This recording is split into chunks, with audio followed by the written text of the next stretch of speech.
Ladies and gentlemen, please take your seat. The show is about to begin.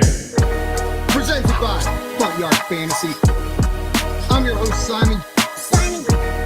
Joined as always by my wildly handsome co-host, John Luke Garofalo. Our friend Coop with us, aka Coop A. Fiasco.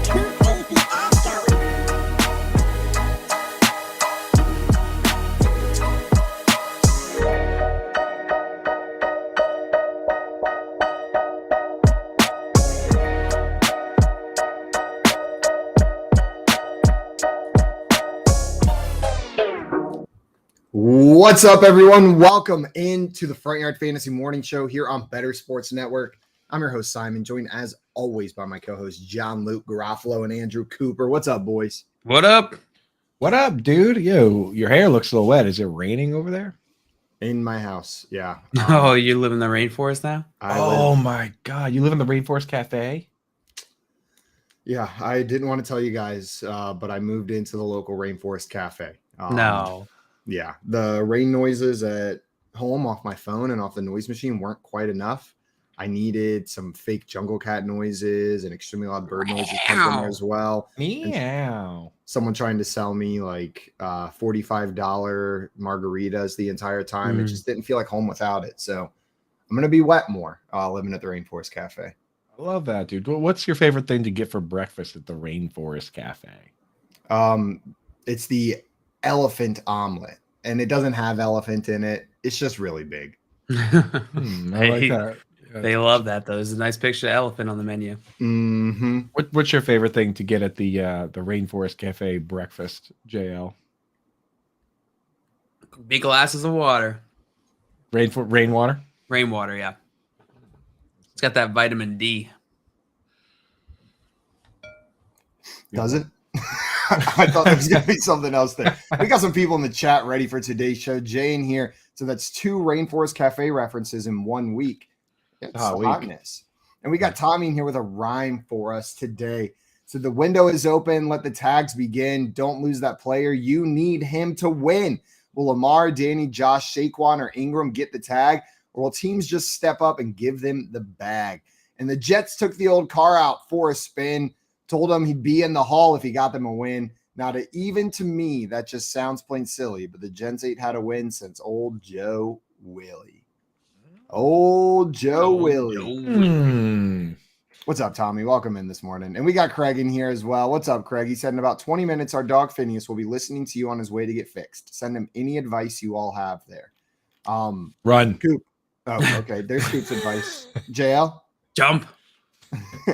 Bite! Okay. Run, jump, bites. That'll get you out of it. Run, jump, bite. You have 20 minutes, Phineas. Isn't that like a competition that the NFL runs? Run, jump, bite. I think Andy Reid won that when he was a kid. I thought it was neutering people. No, not neutering people. The NFL do that. And here's Jay's advice. He said, nothing wrong with shooting blanks. Good morning, Jay. Thanks for saying that. Thanks for saying that at 6:03 a.m. Now, to reference Tommy's rhyme this morning, I actually don't think it's crazy for the Jets to say what they're saying. Like, if you're trying to appeal to a guy like that, you want to say, hey, you want to build a legacy? You still have plenty of time. You're 30 years old. Come play for us. Build that legacy. You can still make the Hall. The thing with Derek Carr is, like, you look at his resume so far, it's better than certain other Hall of Fame players at his age, right? Like, look at Steve Young. He didn't even play till he was 30. That's the one position where you can start doing things at 30 and actually put together a resume. Look at, like, Kurt Warner. Kurt Warner didn't do a damn thing till he was like 28 years old. He wasn't even in the league. He was like bagging groceries. I think there's a movie about it. So, like, why can't Derek Carr join a new franchise, win a Super Bowl or 2, and be in the Hall? It's a good question. It is a good question. Like, what do you like, Joe? What? So let's say he goes to the Jets this year. What do you think it takes for him to be a Hall of Famer? It takes at least a Super Bowl.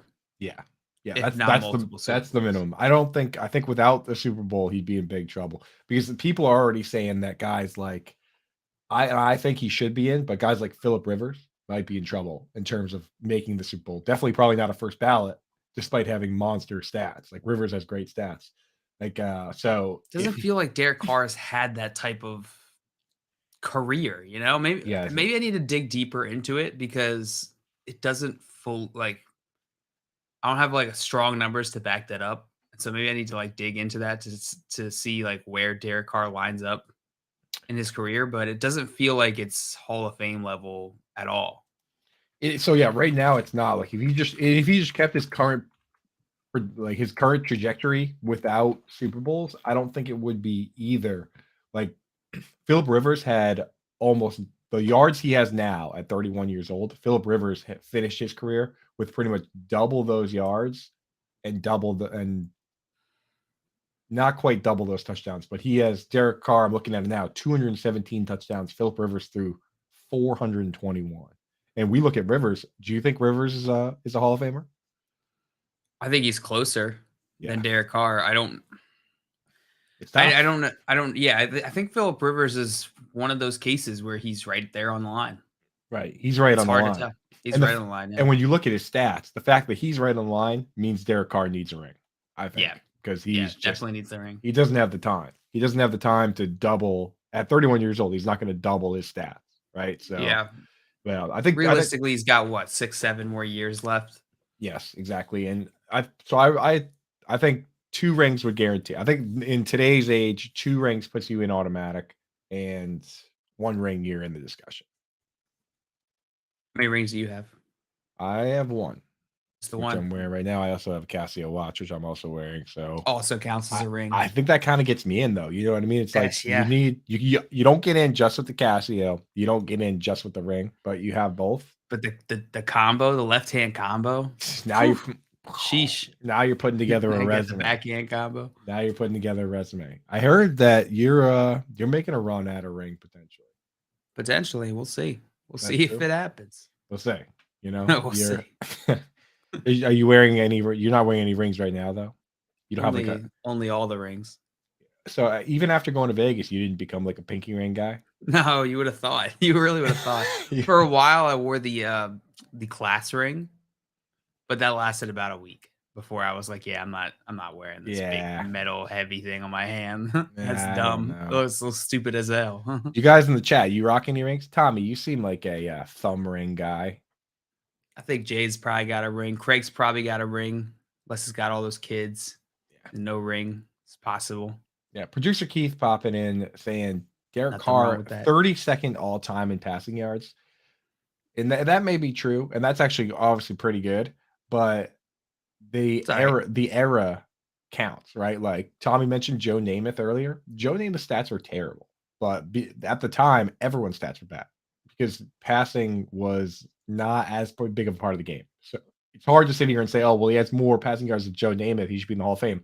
Of course he does. Joe Namath had more interceptions than touchdowns, right? Like honestly, Joe Namath is a kind of a terrible argument across the board. Like his stats, if he didn't guarantee a Super Bowl win and then win it, he probably wouldn't be in. So he's kind of a tough argument to make as well, right? Craig in the chat says, I heard JL has a C***** K ring. What the heck could that mean? A clock ring? Clock ring, yeah. My clock rings, but we call that an alarm at my house. Yeah. We call those alarms in my house too. It's maybe it's a I understand now. Yeah, that's a colloquial thing. Here we call that an alarm. The clock. Tommy says only nipple rings, which checks out. How is Randall Cunningham not in the Hall? Tommy asked. That's a good question. He didn't win a Super Bowl, and I don't know. He was one of the first mobile quarterbacks that kind of broke the mold for early fantasy football. Or am I thinking of Dante Culpepper? No, that's Cunningham. Cunningham had a bunch of good seasons. He probably should be in, man. Yeah, he changed the game. Yeah. Did you see Dob Kleiman tweeted out yesterday that running back Saquon Barkley is now considered likely to hit free agency? There's still a gap in negotiations between the team and Barkley, according to the NY Post, and Giants aren't likely to pay Saquon more than $20 million a year and have little interest in 0.1 franchise tag on him. That stinks, man. I hate that for Dr. Microanalysis, for Maria, Yeah. for Yep. G-Men J, even though G-Men J is terribly mean to me and my Patriots on a regular basis. G-Men Jen is such a better handle than G-Men J. Oh, G-Men Jen. Is that her handle? That's fantastic if it is. She should make that. I'd follow, and I'd hope that she would follow back. G-Men Jen. But yeah, it's that sucks because the thing is, Barkley all this time has basically said, I want to build a legacy. I want to stay here for my entire career. Like, he cares about the game deeply, to the point where they asked him what he would do if he wasn't playing, and he said he would be doing what you're doing. I would be an analyst. He goes, I can only play football for so long, but I could talk about football forever, which makes it sound like he plans on being in the booth, being around the game. So you want that guy with your organization forever. Like, you want that guy to play for the Giants, retire as a Giant, rep the Giants. Like, it's so good for the brand to have that. If he leaves and goes somewhere else, they're letting all that go away to another team where he's going to go somewhere and be Saquon Barkley and be awesome. Right? So yeah. Tim says Saquon to Dolphins. Tim is just saying that about any free agent. Anyone that's rumored to be a free agent. Tim's like, to the Dolphins. That was pretty good, JL. Have you been practicing? Yeah. It sounds like we knew you were back because I just heard a dolphin come out of the Rainforest Cafe. Oh, that was nothing compared to Simon's dolphin. It is. I've heard it. Do you think you could muster one up for us? Maybe later. We'll see how. Well, the dolphin's a special beast. And that's the beauty of that's the beauty of the Rainforest Cafe, is that, like, you never know, right? You never know when it's gonna happen. You can't just, like, ask for it. Like, I can't just be sitting there eating my food and be like, do the rainstorm thing. Like, no, it just comes. It comes when it comes. You eat beautiful. You eat your chicken fingers. You drink your tropical margarita, and you wait for the rain to come. And if that's not an analogy for life, then I don't know what is. And by analogy, maybe I mean metaphor. Who could really say? Thing. There's a beautiful analogy about metaphors. It is a beautiful analogy about metaphors. We got NKC in here. He's saying hi. What's up, NKC? Welcome in, my friend. The new game should be see how many times NKC can say hi before we acknowledge him. No, absolutely not. Good morning, NKC. Welcome in, my friend. we see how many things Coop can say until we acknowledge him on the show. Ooh, I like that. I feel like I did just talk by myself about Derek Carr for a while. So you guys did you already start playing that game? Maybe. What are we saying about Derek Carr? That the Jets. We're actually talking about Saquon Barkley. We were talking about before this. We were talking about what it would take for him to make the Hall of Fame. We settled on at least one Super Bowl and a bunch of stats, or the Eli Manning route, just be okay and have 2 Super Bowls.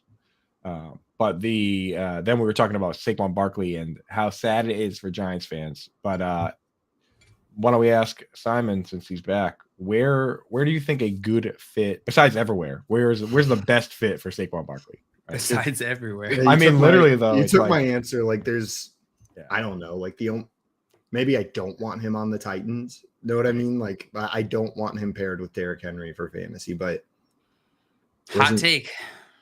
The thing is, though, even if like in Atlanta, he's the starting back. It's a bad O-line, but I don't care. In Miami, like Tim said, that's a fun spot for him. Put him in Buffalo. Holy cow, but they can't afford him in Buffalo, probably. Dude, here's the crazy thing about him going to play with Derrick Henry is that we always say, oh, just take this guy and put him in the slot. But they never do that because those guys aren't actually better than slot receivers. Saquon Barkley is. I've seen clips of him standing next to Sterling Shepard, and they do this drill where the jugs machine has the football go right in between them, and Saquon Barkley was getting it every single time.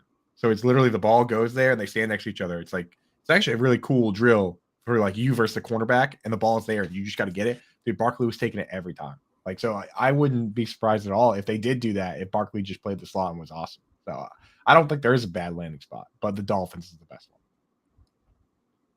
Not a bad one, but the Dolphins are the best. I can live with that. Tim can probably live with that as well. NKC saying BRB, we'll miss you. Hurry back. JL, where would you like to see him go besides the Giants? I would like to see him go to the Giants. Now, let's say hypothetically you couldn't go to the Giants. Where would be one of your front runners? Second choice, the Jets. That Is would it in the same stadium? now Yeah. that would be terrible. That would be really bad. Brees Hall and Saquon Barkley. Yeah, Running it up. That would Running be it up. bad. Where would I want him to go? Not the Cardinals. Definitely not the Saints. Dolphins would be pretty sweet. Dolphins would make me too jealous, though. I would just be Yeah. Why, 'cause sad they're- that I'm not a 'cause they're Dolphins already fan. so fan because you They're already already so kind of fun. want to be a Dolphins fan. Yeah, yeah. That would put it over the edge. I would just have to go full force into the Dolphin hood. I mean, like, look at the success that Jeff Wilson and Raheem Mostert had running behind Teron Armstead with our boy Mike McDaniel calling the plays. I saw the best. That might not be good for him, honestly. They might pass too much. I think I saw the best description of Mike McDaniel that you guys would appreciate. Somebody took that clip of him like walking with the swag with the two, you know what I mean? The one we always show. And they go, Mike McDaniel runs this. Somebody said, I can't get it into my head. I heard someone say Mike McDaniel runs this team like his dad owns the business, but he's gone on vacation. He's just walking around That's a like, good description. I'm the boss. But somehow he earned that confidence. Yeah. He earned my dad owns the business and he's on vacation confidence. Yeah. And his dad being, Kyle Shanahan, and Kyle Shanahan's dad being Mike Shanahan, which would make Mike McDaniel's dad, his grandfather would be Mike Shanahan. You lost me at Shanahan. I think I made it. I think we made it. You guys ever hear that song, I'm My Own Grandpa? I have not. There was a kids radio station run by Georgia State University that we always listened to growing up. Well, it wasn't a kids radio station. It was the college radio, but on Saturday mornings, they would do like silly kid songs. And that was one of their hits. I'm My Own Grandpa. Look it up. It explains the whole family tree and how that's even possible. I'll have to check that one out. That sounds like a classic. Absolutely a classic. Have you guys been following this whole LaShawn McCoy, Eric Bieniemy drama? Every last tweet and statement of it. So LaShawn McCoy said, I wish Bieniemy well, but Washington, don't let the Chiefs' success or coaching titles fool y'all. The traits and skills you need to be a good coordinator, I haven't seen or witnessed it. Talking about Eric Bieniemy and when he was there. And I believe in the clip he starts talking about the pass game, how Eric Bieniemy is just not part of the pass game. It's all Andy Reid. Some people came out to support him. Most notably, Andy Reid came out and said, apparently he said, I'm a big LaShawn fan, but he wasn't the youngest pup in the kennel here. He was on the backside of his career, and sometimes it's hard to take.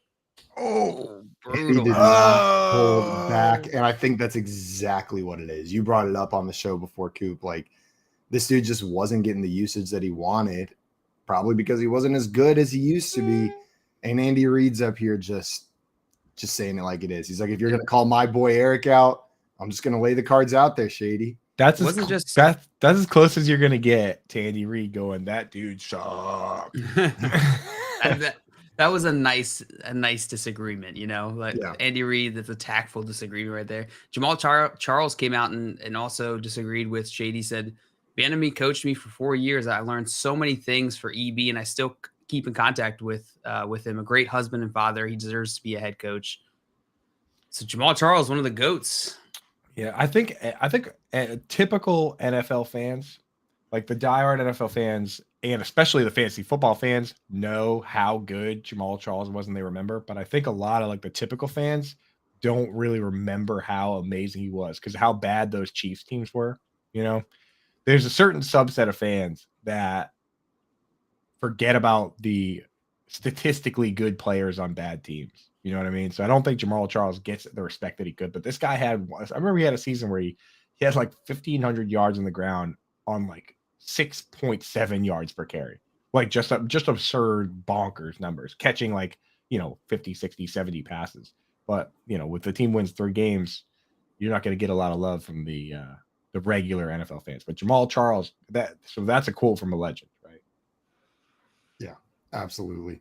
And Shady, I get it, man, but just stop the hate tirade. Let people love you. Don't make people out here just trying to counteract your statements, come back at you. I feel like one of the common criticisms, like with the shady stuff, was like, well, why aren't we hearing other players say it? Like, why haven't we heard this from other players? How come other players aren't coming out and saying it? And we're getting the opposite now, right? We're getting some other players, some high-profile players coming out in support of EB, Eric Bieniemy.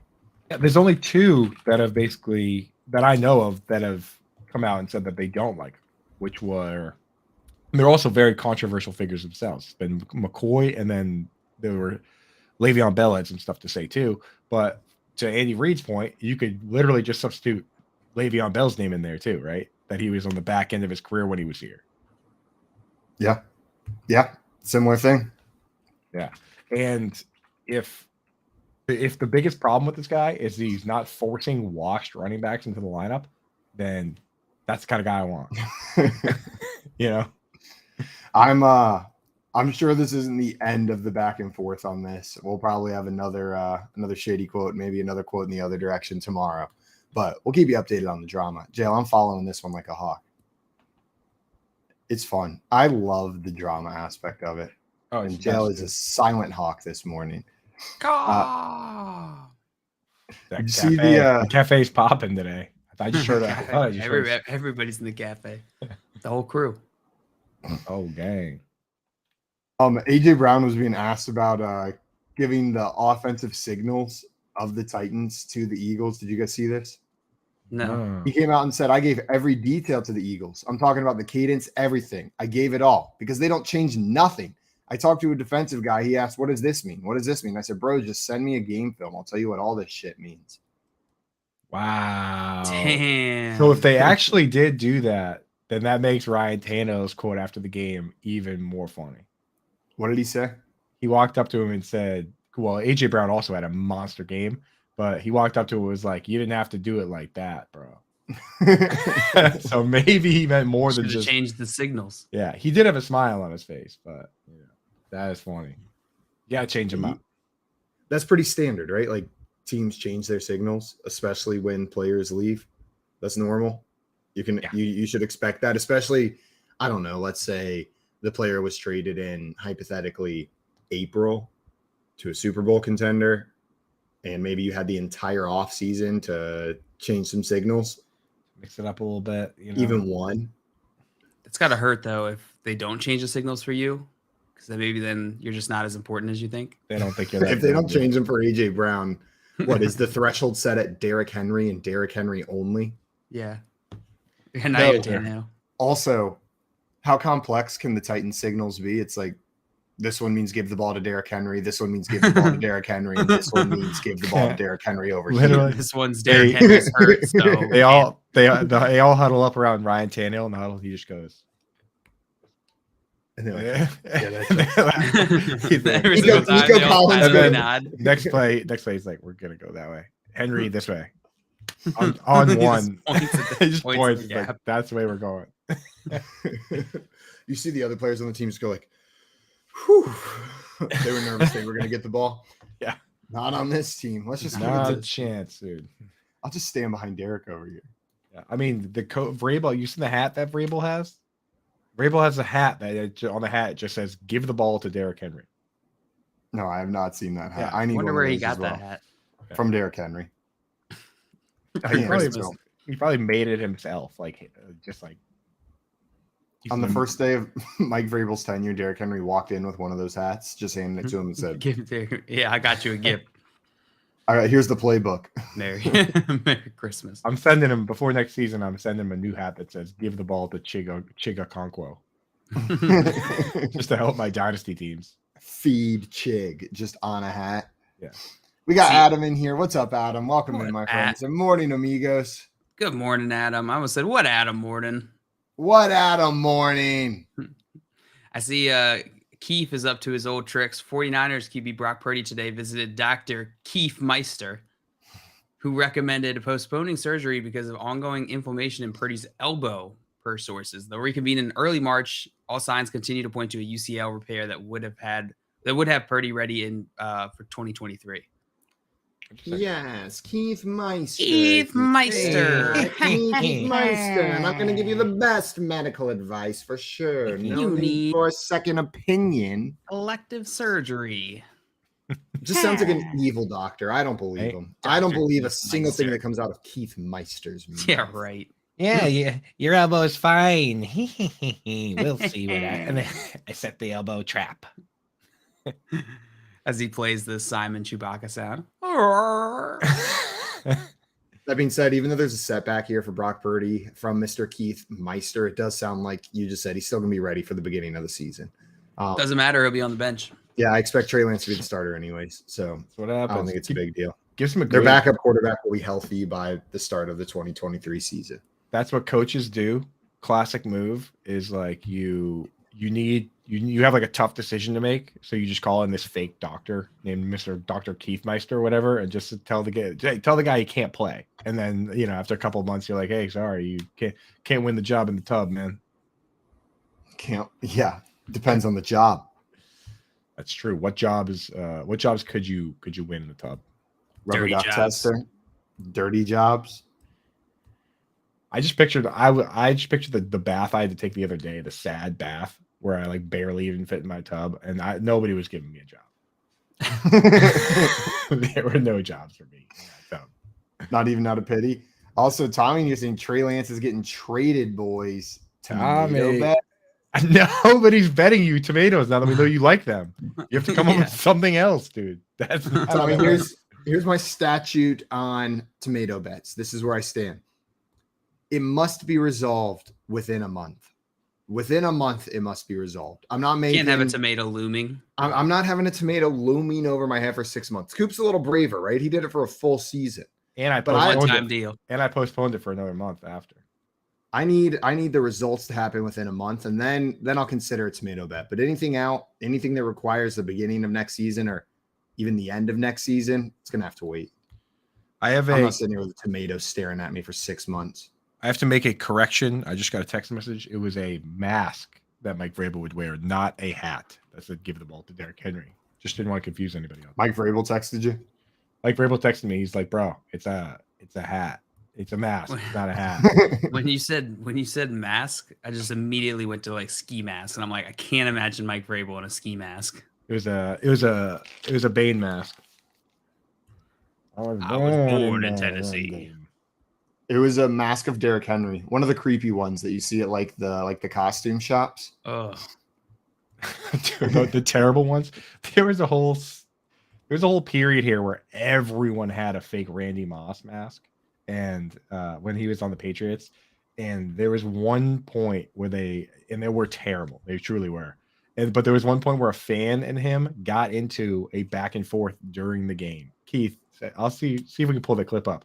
But Randy Moss was doing it with them. Like he was doing his signature celebration, and the fan was doing the same thing. It is a like all-time Randy Moss clip because he saw this horrible mask of his own face and was like, "That's awesome." That's awesome. We got Adam in the chat with a question for us. I want to know, do y'all think Justin Fields can be a top 5 QB again next year? And if he does end up getting traded from the worst team in the NFL, does that change your answer? John Luke, you think Justin Fields can repeat as a top 5 fantasy QB next year? key being their fantasy QB, and I think he can be a top 5 fantasy QB. I don't think that's the most likely outcome. I think he'll likely be outside the top 5, but it is certainly within his range of outcomes. I think he's still top 10, which gives him top 5 upside. Yeah. What about you, Coop? I mean, so with his running ability, he doesn't need to do the thing is it's easier for him to take the jump to top 5 than so many other guys. That's what I will say. I'm with JL that I'm not going to put him there, but think about what like a Kenny Pickett or Mac Jones or anybody like that would need to do, right? We're talking like they have to throw 40, 45 touchdown passes. Whereas Justin Fields, if he just runs the way he runs, 25 touchdown passes would do it. So I think it's possible, but if they don't add a bunch of weapons right now, then it's not happening, right? They need something. It can't just be Claypool and Moondog. He was top 5 in points per game with Claypool and Moondog. Like he got Rushing. that done. He hardly And I even know played. it's rushing. He only played one game with Claypool. Honestly, they only had one game together where they both played more than 60% of the snaps. So Claypool Right. steps up. But I'm I'm a little bit more optimistic for one more Justin weapon. Fields next year. One more weapon. Yeah, I think we've seen these young QBs develop as passers going into year 2, year 3 before. And we already know what he can do on the ground. Those magical runs that we see from him almost every single game. I'll probably have him ranked top 5, top 6 going into next season. Given the upside, you almost have to. That's probably how I'm viewing him. And if he gets traded, it's probably a good thing. He probably ends up on a team with more weapons. So we'll see. I mean, well, why don't we do a little test here? Like, so who you definitely taking over Justin Fields? We're talking Mahomes. Patrick Mahomes, Josh Allen, Jalen Hurts, Joe Burrow. Okay. So eventually, and then I probably put Justin Herbert on that list, but I think that's it. Yeah, and you take And I flirt with Lamar Jackson in that list too. Lamar Jackson there, but do we draw like there's no situations where we consider Trevor Lawrence? No, I'm taking Justin Fields over him just because of the rushing upside. While Trevor Lawrence could be better the following year, but I feel safer in the development of Justin Fields because he's got that rushing upside to fall back on. I'm fine. Trevor Lawrence is right there. Yeah, I think he's in the same tier. Yeah, he's right there. I probably think the tier is like Justin Fields, Justin Herbert, Trevor Lawrence, maybe Kyler Murray, but I think he's even maybe a little bit lower. What about Malik Willis? Yeah, Malik Willis over all of them. Remember people were saying Malik Willis could go first overall in the NFL draft?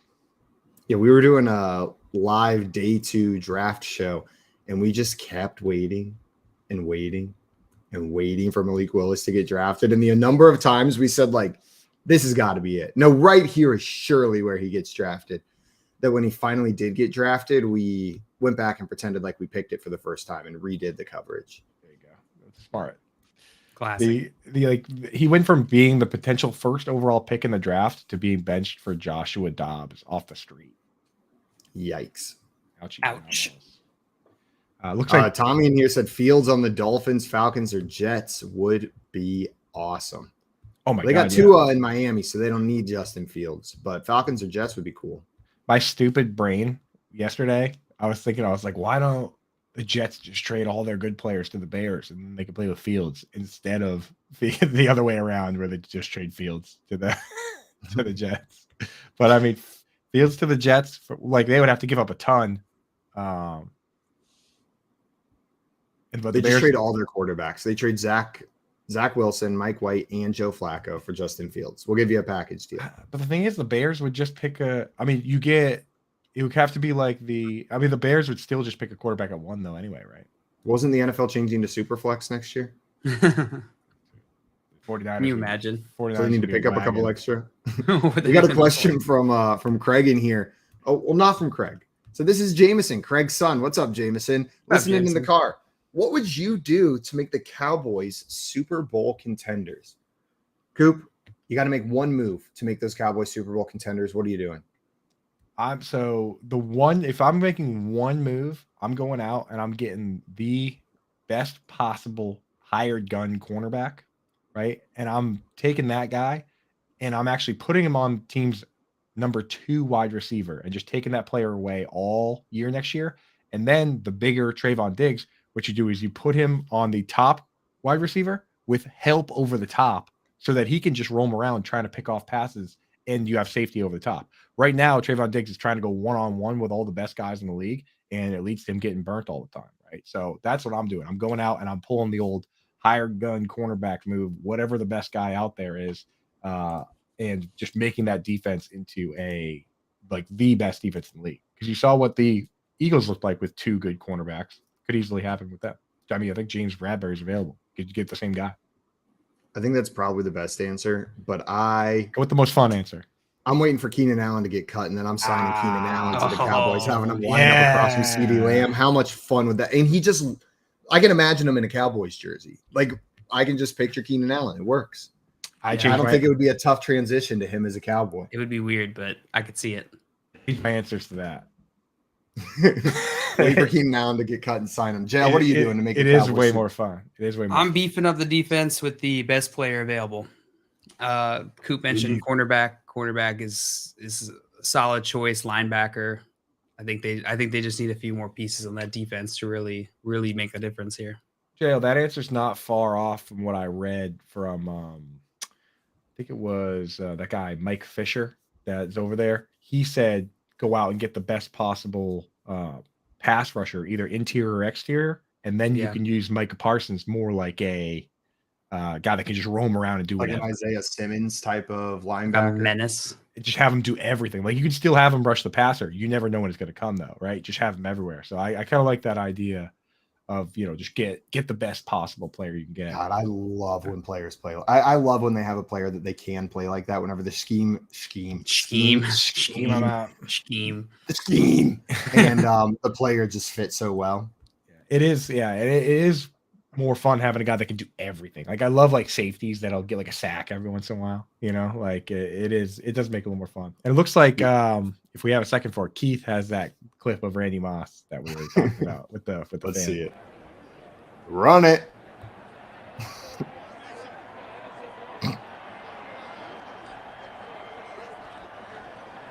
He Look at sees Randy it. Moss. He sees it. He sees it and he just starts cheesing. Yeah, this is them. God, I love that, Look at the fan, dude. Look how bad that mask is, though. Everyone had the same one, too. I don't know who was making those, but they were everywhere, dude. We had the ones where nothing moves, just it's like stationary, is so unsettling. But Randy Moss, God, the grin on his face as he did it. I love just seeing people cheese in a moment, like a genuine cheese. Makes me cheese. I have a picture of me wearing one of those masks in the thing, and I had to delete it from my social media because, like, you unless you know it's a Randy Moss mask, which you can't really tell a lot of times, then it seems like racist. Like I can just like get rid of that.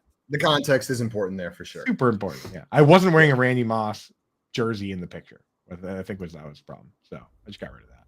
What's up, Dustin? Welcome in, my friend. He said, "Morning, boys. Glad to have you here, my friend." Good morning. Morning, Dustin.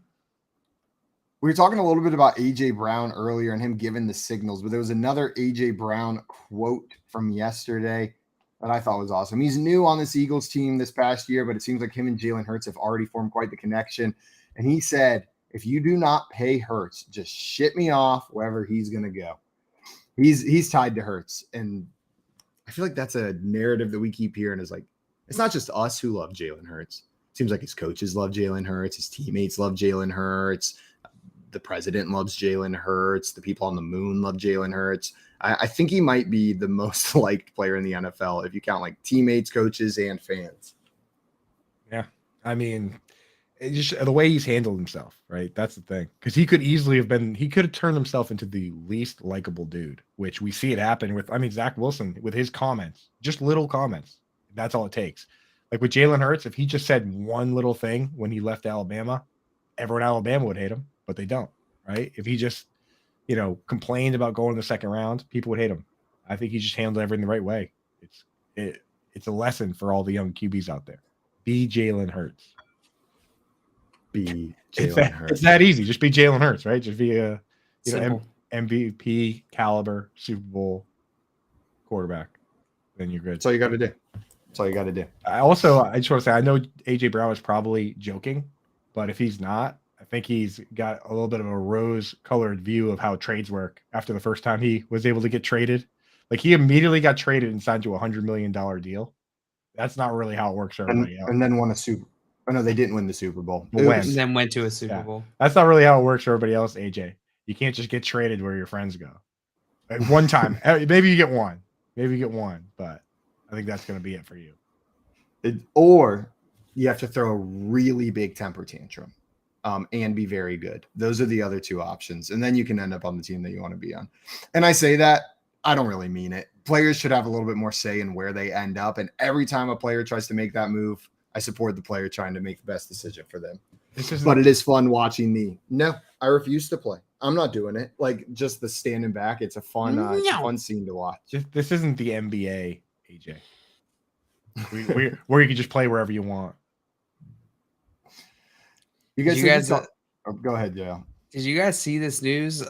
Do you believe this news about Calvin Johnson Apparently, I he didn't said see he's it. excited to be around the Detroit Lions again. He said, "I'm excited about the COO reaching out and putting the effort forward to try and make that happen. That's the difference that I have not seen in the past. It's happening now."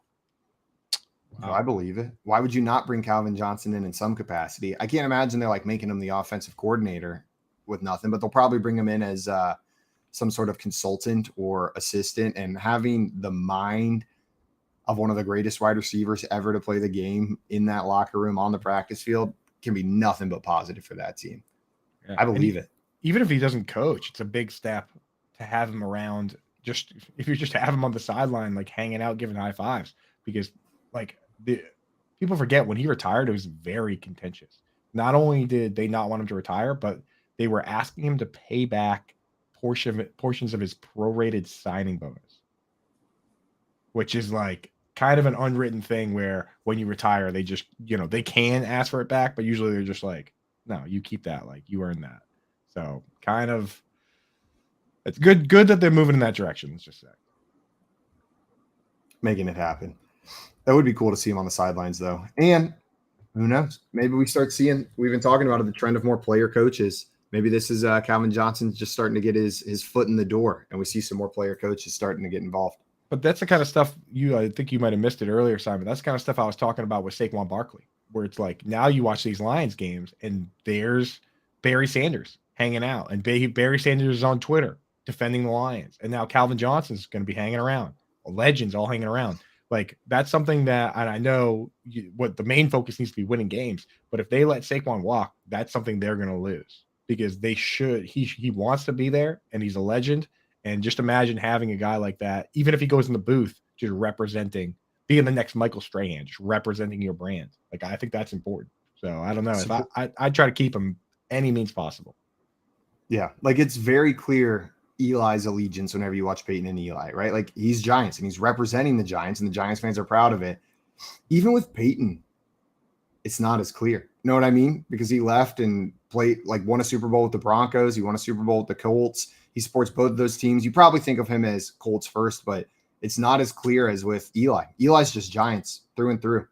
Yeah. I try to act like it doesn't bother me with Tom Brady, but it does. I wish he would have just stayed. What are you gonna do? Who are some guys trying to act like it doesn't bother me? Yeah. Who are some Ravens guys like that, JL? They're Ravens guys that still hang around. Still hang? Still hang. You see him. You're watching the broadcast, and they kind of just like, yeah. Oh, Ray Lewis is always around. Yeah. That dude never leaves. He came out when we went to one Ravens game this past season, and who was it that came out and was performing? Oh man, I can't remember. It was someone like not super relevant anymore. It was like Hot Shell Ray.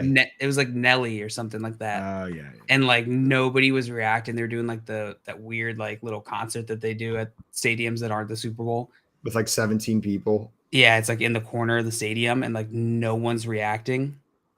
It's very odd. Yeah, I'm pretty sure it was Nelly that came out and no one was reacting. And so they had Ray Lewis come out and hype everybody up. And then he walked back out. Did he do his dance? I think so. I can't remember now. Ray Lewis is Nelly's hype man. Yeah. The Ray Lewis intro dance is, I don't even know anybody else that has an intro dance, first of all. So, but that gets me fired up every time I see it. Torrey Smith's still around. I think he does stuff around here. Yeah. There's more than a few Ravens players that I think hang around. Yeah, it's good to have that, And like the Patriots, like most people wouldn't know him. Do you guys know who Scott Zolak is? No. He was a backup quarterback for Drew Bledsoe and then for backup for Brady for a long time. And he's just kind of like hung around and then eventually he was on the radio and then now he's the broadcast guy who calls the games on the radio. So it's like he hung around long enough to get himself a job. But he's like Chris Cooley, I think, did a similar thing. Yeah. He's like the Washington radio guy now. Yeah. I like that. I like to see that.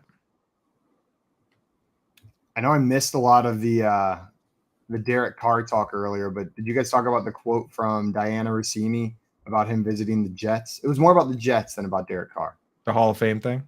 No. Oh no, go on. Oh, this one was my favorite quote about it of the day. Diana Rossini said the New York Jets are really interested in Derek Carr. Nothing but positive reviews per sources. Now they wait for Aaron Rodgers to emerge from the darkness and inform the Packers of his plans. Yes. The Jets will be speaking to Green Bay about a trade if the Packers are willing. I saw that yesterday on Twitter, and I saved it, and I forgot to bring it up. I love it. Jesus, Emerge from the darkness. It's literally, it's what is he? Who is he? Punxsutawney Phil. We're waiting for him. Punxsutawney Phil. We're waiting for it to come out of his hole. Punxsutawney Phil from Brooklyn. Hey, Punxsutawney. Hey, I'm sleeping over here. Do you guys know who Punxsutawney Phil is? I don't. Yeah. Yeah, but you're saying it wrong. What is it? Punxsutawney. Punxsutawney. Hey, Punxsutawney. I pasta. It's from Brooklyn. I pasta Phil. How you doing? Hey. My shadow better not be showing up around here no more. I told him not to come around here. I got something to give him if he shows up on my side of the street again. It's called a knuckle sandwich. Gabagool. Passed down in my family for generations. Sorry, you were saying something about Punxsutawney Phil? You know what? Continue. You know what's funny? Producer Keith says in the Northeast, I'm the one pronouncing it right. So yeah, up this way. Keith is a New York guy. Yeah, up in the Northeast, they say forget about spelling. We don't care. We pronounce it however the hell we want to. Hey, Raj in there. He's like, turn the lights off. Can you imagine seeing light for the first time after I hope he just like forgot that he should like ease back into it and just like flip the light switch on at the end of 4 days. That would be terrifying. Best, Scott Fish in here says Simon and JL need to use these accents for our fake pitch at FSGA next year. Oh my god, that'd be fantastic if we did some sort of Tony pitch. Hey, I'm Tony, and this is Tony, and today we bring you Tony Fantasy Sports. Dude, if you guys go up there to do a fake Best pitch, in your family. if you guys go up there to do a fake pitch, I'm leaving the room. I cannot watch. Pizza? I Too cannot. bad. We got fantasy. We just heckle everybody that tries to leave. Hey, what are you doing? Sit back down. What are you, rude? These like other companies, startups going up there with their future, their life on the line, you know, all nervous doing their pitch, and then you guys get up there and they're like, "Hey, I'm gonna talk to you about this new app. It's called Football Pasta. It's called Forget About It. It's called it's called Forget About It. You set your lineup, and then you're like, hey, who cares? Forget about it. Look under your seats. You all got a big plate of pasta and meatballs. It's just the ESPN app, and you put it on auto draft. Forget about it. Forget about it. Oh my god! Now you almost have to do that. Scott says we're disruptors, Coop. Yeah, that would disrupt the industry for sure. Forget about it. Forget about it. Forget about it. That's so dumb. That is so dumb. I give it 2 weeks before Forget About It is a segment on this show. Forget about it. Forget about it. It has to be. 100% a segment. Thanks, Tim. We'll bring Tim on for Forget About It. Jot that Forget down. about it. Scott said, "Oh man, that's our tag." Forget about it. God, I love that so much. Yeah, it's smart stuff, dude. You're definitely, the thing is, we all vote, so you would definitely win. They would have to pick whoever was second. That'd be pretty brutal, but well deserved. Very well deserved. Also, with all this talk about Derek Carr, you would think we would get some more news about the Raiders quarterback, but their GM came out yesterday and said that he's cool on the name on the QB talk, on the big QB talk. We might not have an immediate answer at QB this year. So, Tommy, it looks like you might get your wish. You might get a year of Jarrett Stidham. And also, out, Ziegler. That probably really hurt Jarrett Stidham's feelings. Stidham also, I'm pretty sure he's not even on. Isn't he also an unrestricted free agent? Like, also not quite on the team at this moment. I mean, if they want him, they probably got him, right? Is there a big competition in the market for Jarrett Stidham? I don't know. Actually, It could be. No, there's not. Yeah, I'm pretty sure if they want to lock up Jarrett Stidham, they can go ahead and do that. Right. Yeah, and Scott said correct, Coop, but you are right. I know that's what Tommy has wanted, getting Jarrett Stidham as the starter. And I don't know. Do you guys think it makes sense for the Raiders not to go after one of these big name guys, not to go after Rodgers or Derek Carr? I think they should go after those guys, man. Like, though, the clock's ticking on a lot of these players, man. If it was like, the thing is, the Jets are in the situation where they can go with the young QB. They have a lot of young players all under contract. Whereas the Raiders, it's Devontae Adams and Darren Waller. Jacobs. Yeah, Josh Jacobs also not on the team. If you want Josh Jacobs to come back, I don't think you have Jarrett Stidham as the quarterback. Let's put it that way. So Right. Dustin said they should go get Mac Jones. yeah, go get him, dude. Dude, a lot of Mac Jones rumors this week on this show alone. We've moved him to like half the league. I heard he was getting traded to Food Lion. Oh, Food Lion. Right, the Food Lions. Yeah, they needed Someone some behind the cashier counter help. at the deli. They needed a buttered noodle expert on staff. Getting lots of questions Yep, about those are those butter noodles. plain noodles. People bring them up and he tells them butter, margarine, or plain. That's his only trick. His playing style could be described as buttered noodle. 100%. He sniffs one sniff and he's like margarine. I'm just saying, if they go with Jarrett Stidham, like, what do you do? What do you do about like Chandler Jones and Darren Waller? Do you just try and win with Jarrett Stidham and those guys? It didn't work with Derek. It didn't work with Derek Carr and those guys. Dustin said, "Forget about it." That's what you do. A bit about it. You probably do forget about winning. Yeah. You guys want to get into our daily Weddle? Before we do that, Oh, can I bring up one last story here? absolutely. It's adding on to this Greg Olsen saga, this drama, Greg Olsen drama saga. Todd Kleiman tweeted yesterday, Fox's Greg Olsen says that he's not going to roll over and die if Tom Brady attempts to take his spot on the broadcasting booth. Quote, never let myself lose the battle.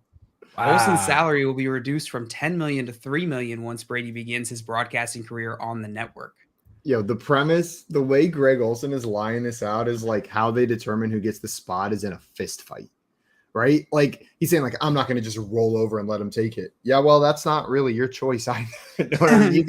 You can do everything you want, but the bigwigs there at Fox are deciding who's stepping up into that. How do you do like a cast off like that? You know, like just like a head-to-head broadcast. Fight to the death. Have both them in the booth with a play-by-play guy, and they just have to throw in tidbits and see who can do the best one. Here's how you do it. You just look at their names, and one of them is named Tom Brady, and one of them is named Greg Olsen. And unfortunately for Greg Olsen, he's not named Tom Brady, and Tom Brady's going to get that job next year. Maybe not permanently. Maybe he sucks. Maybe he sucks bad, and Greg gets it back. But they're going to give it to Tom. And his only job is to not suck. How the heck did they sneak that clause in his contract where they're like, hey, by the way, if we hire Tom Brady, we're going to pay you nothing? And he was like, all right. He'll never retire. Well, the pages stuck together or something. You gotta be looking out for that. The truth is, I think I saw that like they have different pay scales for which team you're on, like the number one team or whatever. But it'd be funnier if that was in there and he just was like, yeah. If quickly comes, you will lose money. You lose 2/3 of your contract, more than 2/3. Pretty crazy. We'll see if he survives. Cast off. We should have him on this show to play games, and then whoever wins those games, right? Yeah, Keith, get on that. I'm sure it should be no problem to schedule Tom Brady and Greg Olsen at the same time for our show. Yeah. Get them both on, do some head-to-head, and not even like knowledge testing games either. Hypothetically, we'll have them go against head-to-head on that. Can you imagine? Yeah, Tom Brady's would be terrible. I don't think he'd be very good at that game. I think he'd be like, no, I would not do that. Would you rather kiss everyone on the lips or play for 25 or more years? Or never kiss your son on the lips again. Never kiss anyone on the lips again. I got Greg Olsen now. Now that you put it that way, it's gonna be Greg Olsen in that game. All right, let's get some Weddle going. Get into that Weddle, guys. If you haven't played Weddle with us before, head on over to weddlegame.com and play along with us. It is the NFL player guessing game, a lot like the games like Wordle and Quordle. We're going to guess NFL players. It's going to give us some info, what's right, what's not, and we're going to try to get closer and closer to the actual player. Coop, you're picking the starting player today. Where are we going? Let's go with, let's see. JL already took the guy whose name is at the very top. And I did Jamal Agnew yesterday, which I knew you were probably wanting to do. I'm going to do the name that's at the very bottom. Give me Bam Knight. Zay Jones. Zonovan Knight. Donovan Knight. You guys did name the last two at the bottom, but Zonovan Knight is all the way at the bottom. Okay, and Coop, just everything entirely wrong except for the division. Great. So we know that he's in the AFC, but not the AFC East. Not a running back. Much taller than 5'10", much older than 21, and number much higher than 27. Okay, So so really, we get some everything's info. open. We get some info though, no, because he's not a quarterback. We know that because quarterbacks can't be higher than 27. Is that true still? I do now. I don't know, but I know there's no quarterbacks that have a number higher than 21.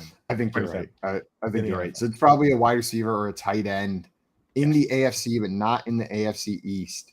All right, so go ahead and guess anything. Juju Smith-Schuster. No.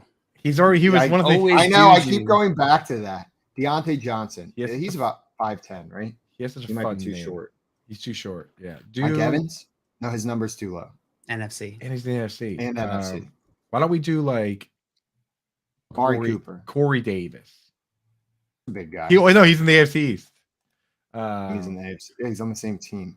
How about Rashad Bateman. T. Higgins. Too young for Rashad Bateman, right? T. Higgins. No. Is he 22 or 23? I think he's 23. Which would be too young because it would be yellow if he was 23. 24. If he's 24, then that's not too young. But I feel like he's younger. He's Rashad- also number Second- 7. He's number, number 7. seven. Yeah. Do Rashad Bateman. Do Rashad Bateman. No. No, Do T. Higgins. Do T. Higgins. Do T. Higgins. We go to T. Higgins? Jail, how do you feel? Okay, well, height is correct. It's a 6'4" player, Damn, not T. a Higgins wide is so receiver, tall. not in the AFC North. Age is older than 24. Number is lower than 85. So it's probably a tight end. Evan Ingram. Evan Ingram, No, Evan Ingram's 6'3". you would know how tall he Yeah, is. exactly. And he's number 17 too, so that wouldn't work either. lower Chigga than Conquo, 85. too young. What about Travis Kelce? He's 32. He's number, older. no, he's number AFC. 87. He's number 87, which is too high a number. We need a guy that's below. We need a guy that's number 80, 81. Why did I think he was 32? Noah Fant.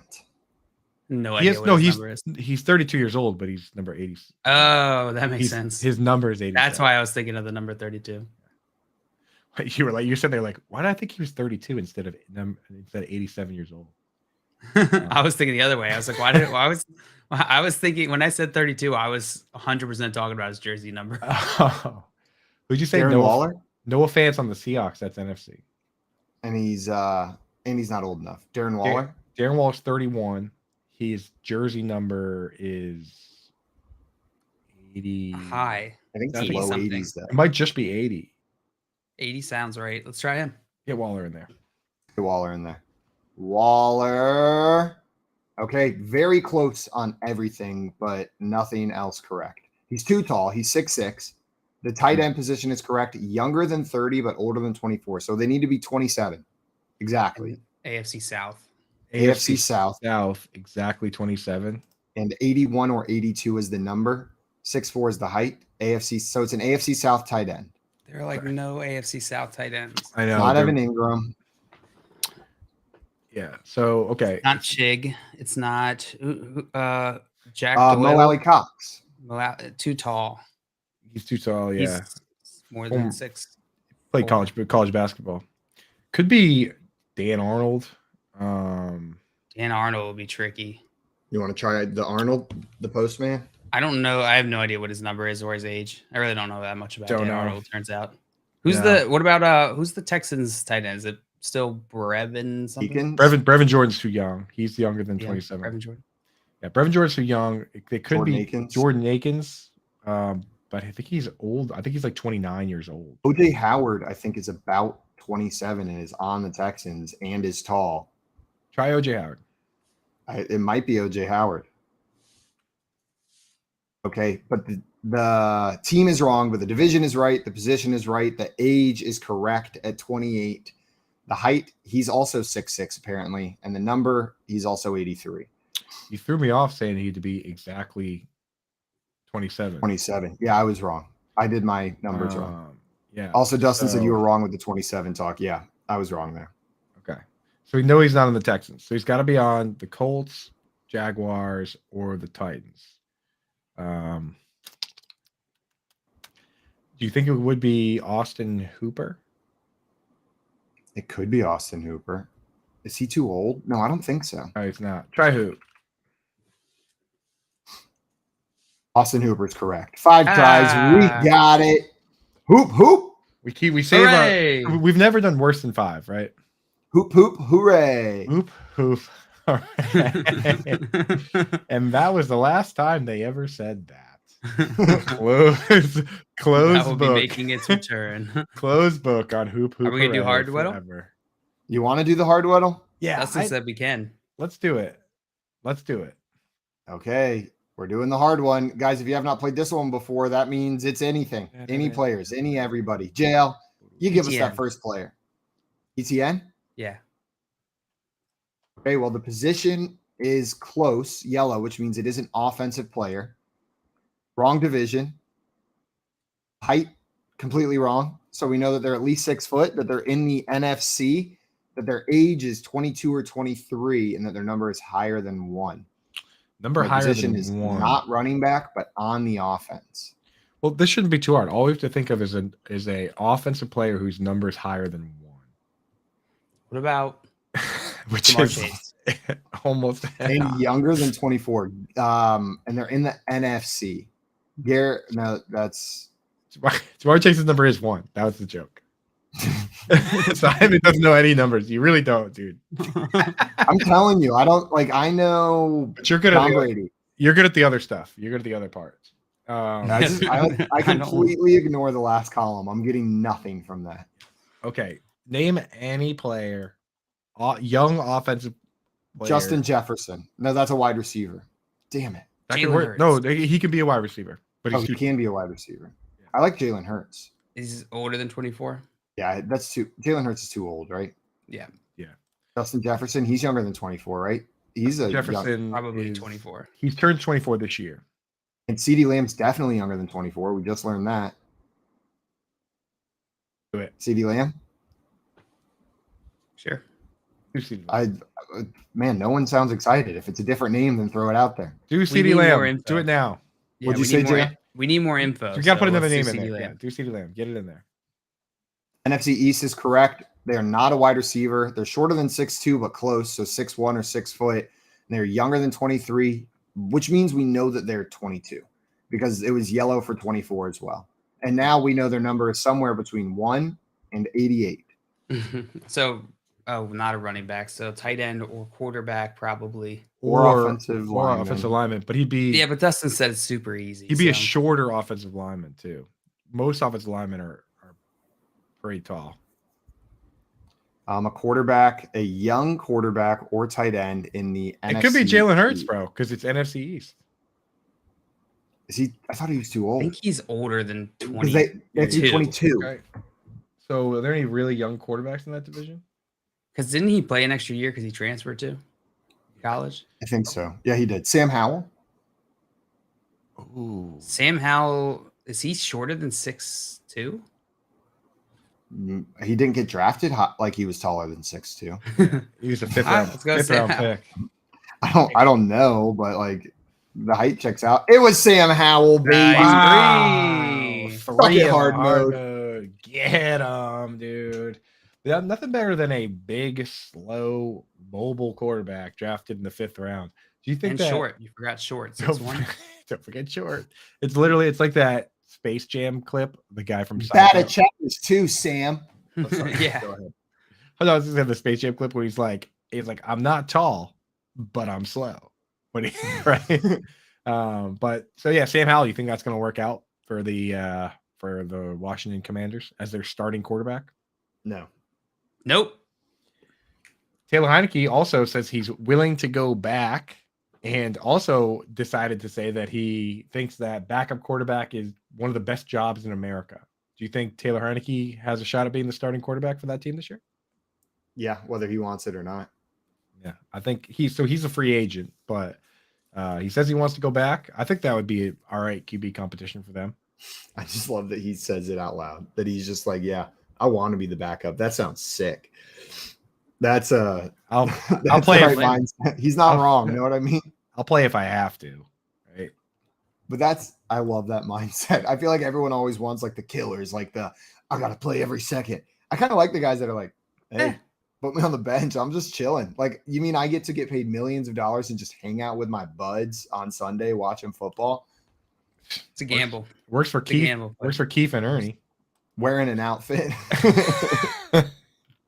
Guys, coming up, we've got some games we're going to play. We're going to play some Fantasy Detective. We've got a draft of high school subjects today, and then we're going to answer some questions from Reddit as well. Before our friend Alex, the trade daddy himself, aka Peakton High School, joins the show to talk through some trade values with us. You're watching the Front Yard Fantasy Morning Show here on Better Sports Network. Moose and Keith, weekdays at 10 a.m. Eastern on Better Sports Network. Baby J just wrote in the chat as we went to break that Nick Sirianni is the most punchable face in the NFL. I think I don't see it. Well, yeah, I think people are bothered, and you saw the Giants bothered by the fact of how he was acting and his antics. And I'm growing a little tired of Kayvon Thibodeau on social media. Everybody he's bothering me a little bit. Well, everybody that criticizes Kayvon Thibodeau, he basically tells you, I don't know who you are, whether it be Jeff Saturday or whether it be Joe Staley. Yeah. Julian Love last week going on Good Morning Football on the NFL Network and saying Sirianni's in for a free ride. Just look how talented that team is. Well, I mean, I think it's a little unfair. If you're a Giant or you're a member or you are a fan of the Giants, you went in there on that Saturday night and you got embarrassed. Doesn't it feel like sour grapes, right? Like it just feels like you guys beat me up, so now I'm just going to try to find a way to beat you down. So, and if you're Kayvon Thibodeau, enough, shut up. I mean, you're on social media. Enough with the fact that anybody that rips you or criticizes you or going out there and saying or ripping the 49ers who didn't have a quarterback in the NFC Championship game and saying, well, we could have done a better job than what San Francisco is doing. Well, they didn't have a quarterback. And then Joe Staley calls them out. And then I got to have Michael Strahan tag teaming and jumping in and ripping Joe Staley. The fact that Michael Strahan got 2.5 sacks on him during his rookie year, where Joe Staley was critical of what Kayvon Thibodeau did this year. I mean, are we serious here? Yeah, that's what we're doing here. I mean, this is really what it's coming down to. I mean, why not hold the young man accountable and say, no, listen, zip it, enough. Like you don't need to comment on everything, nor do I care. Yeah. You're not Micah Parsons. You're not Lawrence Taylor. You're none of those. But things. He thinks he is. Well, but that's the problem. He's not. Yeah. I mean, he's not. And I would say he has a long way to go to ever and maybe he becomes one of the best. He could. I mean, it's possible. Do I think he's ever going to be Micah Parsons? I don't. I don't. He's talented. He's talented. I'm not telling you he's not going to have a successful NFL career.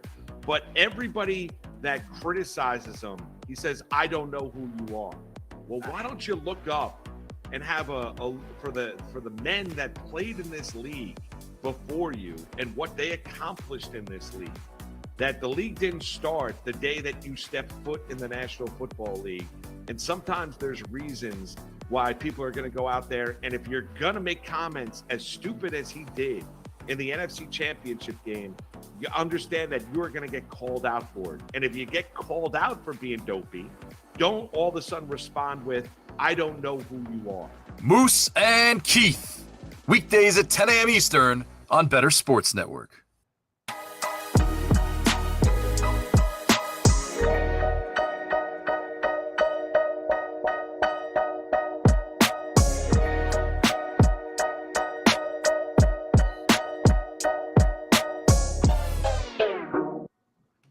What's up, everyone? Welcome back to the Front Yard Fantasy Morning Show here on Better Sports Network. We got some games coming your way. Before we do that, though, JL, I did want to ask you, what are you doing? What am I doing? Yeah, just in general. Talking to you guys. Whatever happened with your headset before the break? It looked like an earthquake was happening over there. Oh, that was me. That was me pretending to be Keith. That was Keith recognizing that hearing his name and startling awake. Live view. Somebody say Keith. Does he turn into a horse, or was he a horse in past life? After the show, he's complaining. He's like, "Oh, they made me pull up a clip today, a single clip." Well, guys, we are about to get into a segment we call We Answer Reddit. Reddit has the questions that need to be answered, the toughest questions that face you, maybe something existential, maybe something that'll help you in your day-to-day life. We're here to answer any and everything that they throw our way. Reddit needs a hero, and I'm not saying we're that person, but we're here to put our name in the ring. But we're here to put our name in the ring. I like that. I'm available. All right, well, people at Reddit, they got questions for us, and we're starting off with a good one. Reddit asks us, do you like having a conversation with the barber while you get a haircut? Why or why not? I mean, this one, as you know, on the show is easy for me. It's because I get my hair cut by Heidi over at Rome's Barbershop over in Plainville. And she's so awesome that I recorded a clip of her that we shared on the show. Though she did ask me to not wear a hat on the show so I could show off the haircut that she gave me. And I did that one time. And then I decided to just And wear you a hat. said no. Well, it's just easier to put a hat on. Sorry, Heidi. But shout out Rome's Barbershop and Plainville. So I do, and she loves talking sports. So, and that's what I like talking about. I'm in. I don't know. Simon, do you like chatting with the barber, or are you more of a get in, get chopped, and get out? I have a very particular relationship with the person that cuts my hair. I get attached because I have trust issues with haircuts. I've had enough bad haircuts that when I find someone that does a good job and I vibe with, I will latch on and not go to a single other person. And then whenever they move and leave, I get very sad. So it becomes like a bond that you have with your hairdresser. I feel like that's an intimate relationship. You're trusting them to affect your appearance in a way that you give that power to almost nobody else besides yourself.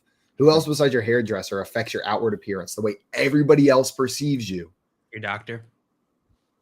I'm not my doctor. Nothing my doctor's done to me has affected my outward appearance that much. But maybe the orthodontist, know what I mean? Like that's another example, but that's way more expensive than going up and getting your hair cut. And you're definitely not chatting with the orthodontist while he's got his fingers in your mouth. You got to chat to your hairdresser. I thought at the end, I thought you were going to say that you take it so seriously that you're like scared to say the wrong thing. Because you want them to like you, so you don't really chat much. You're worried. If they don't like me, it's a two-way street. It's not just about me liking them. It's got to go the other way too. That being said, if I don't know you and you're cutting my hair, shut up. If you are not my hairdresser, Shut your mouth. Currently, if you are not Leslie, don't say a word to me while you're cutting my hair. Previously, if you weren't Fallon, it takes a minute. Yeah, I got to earn that trust before you can cut my hair and talk to me. Imagine they're just like, so how about this weather? And you're like, don't you have a job to do? No, I'm not rude.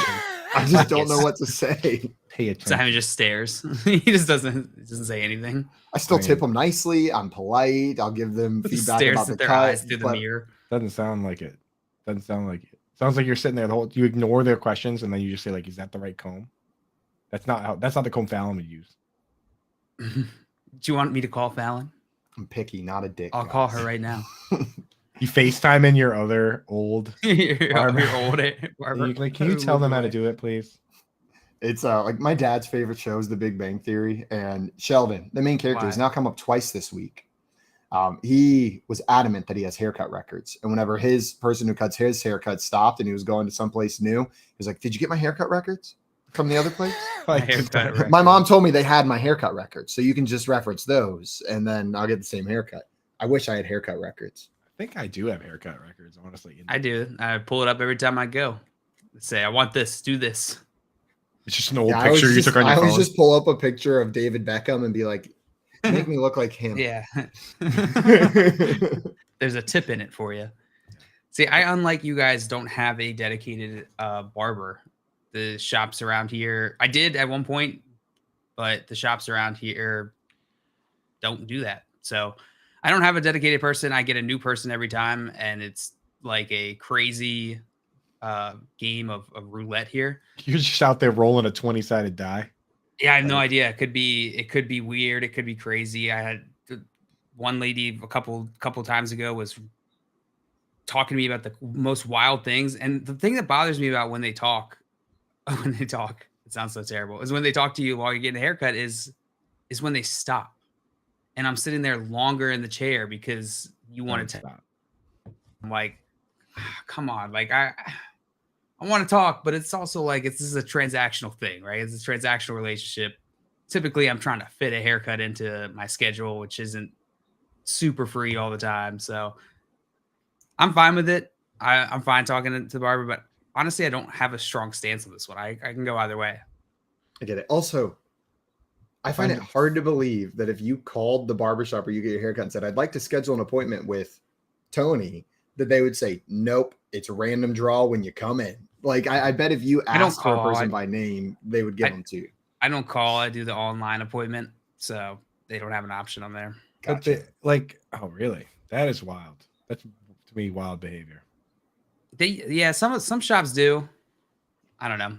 Even if I did, I wouldn't have someone that I would pick. There hasn't been anybody that's like stood out as like, oh, this is a prodigy right here. Yeah. Now, do you guys get beer when you get your haircut? No. My past 2 haircut places have had full bars in them. And the one place I go, I split between 2 places. The one place that had the really wild encounter recently was just that. I'm not going there anymore. I'm done going to that place. And they have beer. They have beers, but I never get them. Yeah, I'm never getting a haircut. I don't need a beer. Yeah, I've never been to one where you get beers. I would be scheduling my haircuts at different times if there were beers involved. Yeah, I always feel so sad when I get my haircut at like 11 a.m. and they offer me. I'm like, no, like it's 11. No, I'm not having a beer. And then I feel like I'm not getting the full value out of the haircut because clearly they probably include that somewhere in the price that you're going to have a beer or 2 while you're getting your haircut. Right. But it's got to be at like 6 p.m. I'm not having a pre-lunch beer, Tuesday brunch beer. Well, that's the thing is you have a beer when you're getting your haircut. Now you got to get a beer when you go to lunch. And now the whole day is awesome. I hate when that happens. All of a sudden the whole day is good. Right? Can't have that. All right, I think we answered that one pretty good. We got him. Let's see. Let's get into our next one here. Reddit, what do you got for us? Reddit asks, what everyday activity did you do wrong for years before someone finally showed you an important trick? I'll tell you one that I did that I learned the trick from another fantasy football podcast. So for the longest time, I've been eating English muffins my whole life. I would just reach in the drawer and pull out a knife and just like try and cut this English muffin in half with a knife. And I was listening to Matt Kelly, the pod father himself, on Player Profiler, maybe 5-6 years ago, before I was even in the industry. And I just listened to fantasy podcasts. And he was like, here's a life tip. Don't use a knife to cut your English muffins. Take a fork and put the fork in the side and kind of like poke it till it splits in half. And the day I tried that, I was like, I need to email Roto Underworld and thank them for changing the trajectory of my life. Like, I couldn't believe how much better that is. Did you guys know to do it that way? I usually just rip them apart. Dude, don't do that either, because I've done that as well. Try a fork, man. If you use a fork, they come out 2 perfect halves, exactly how you want them every single time. See, but I feel like part of the joy of an English muffin is one side's really thin and kind of lumpy, and the other side's like thick and has a big old like bulge on it from where it ripped on the other one. And then when you toast them, you get a crunchy half and a not and the one that doesn't fit. Are you exactly? Are you ready for the that? one that gets jammed in the toaster and a chunk of it comes off as you rip it out? Here's the beauty of that. If you want to use a fork and make them exactly like that, you can. I do use a fork to pull it out of the toaster once it's shoved in there and I can't pull it out with my fingers without burning it. You unplug the toaster, I imagine, first, right? Yeah. Dude, that's literally like... We definitely unplug the toaster first. I swear. What are you doing with the toaster? It's stick a fork in there, dude. And like that is the exact opposite of how you should behave. I feel like I learned that from like cartoons at the age of 100% from multiple different cartoons. That's like that falls into the category of like, this is so dumb, no one will do this. You're right, we all knew this. Jail's like, yeah, and when my plugs get stuck, I just use a fork to unpry them from the outlets. What do you guys use? I use a metal chopstick. I unplug the toaster. That works. I unplug the toaster completely, and then if I need to use a fork, I will. It's not an option. I have a toaster oven, Your toaster, was it battery operated? Nope. It's just it runs on Hardwired. integrated into the property. It's structural. It's this toaster is load supporting. Load bearing toaster. It's a load bearing toaster. You were in my to, house. yeah. It's a load bearing hardwired toaster in JL's home. But it's We don't great. have to switch the battery. You just see in the middle of a beam in the center of your home, there's just a freaking toaster It's sitting just there with 2 slots in the wall. exactly. Oh, that's such a good idea. But Coop, I'm gonna try your English muffin tip next time there's English muffins in my house, which I have somewhat control over. It's not my tip. It's not my tip. That belongs to the Podfather himself, Matt Kelly. Like if you type in fork and toaster, the first thing that comes up is Homer Simpson sticking a fork into a toaster. So you know exactly how smart of an idea that is.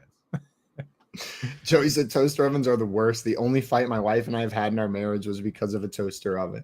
Now, I somehow don't believe there are. I've heard people that say they prefer a regular toaster to a toaster oven, and my question is why.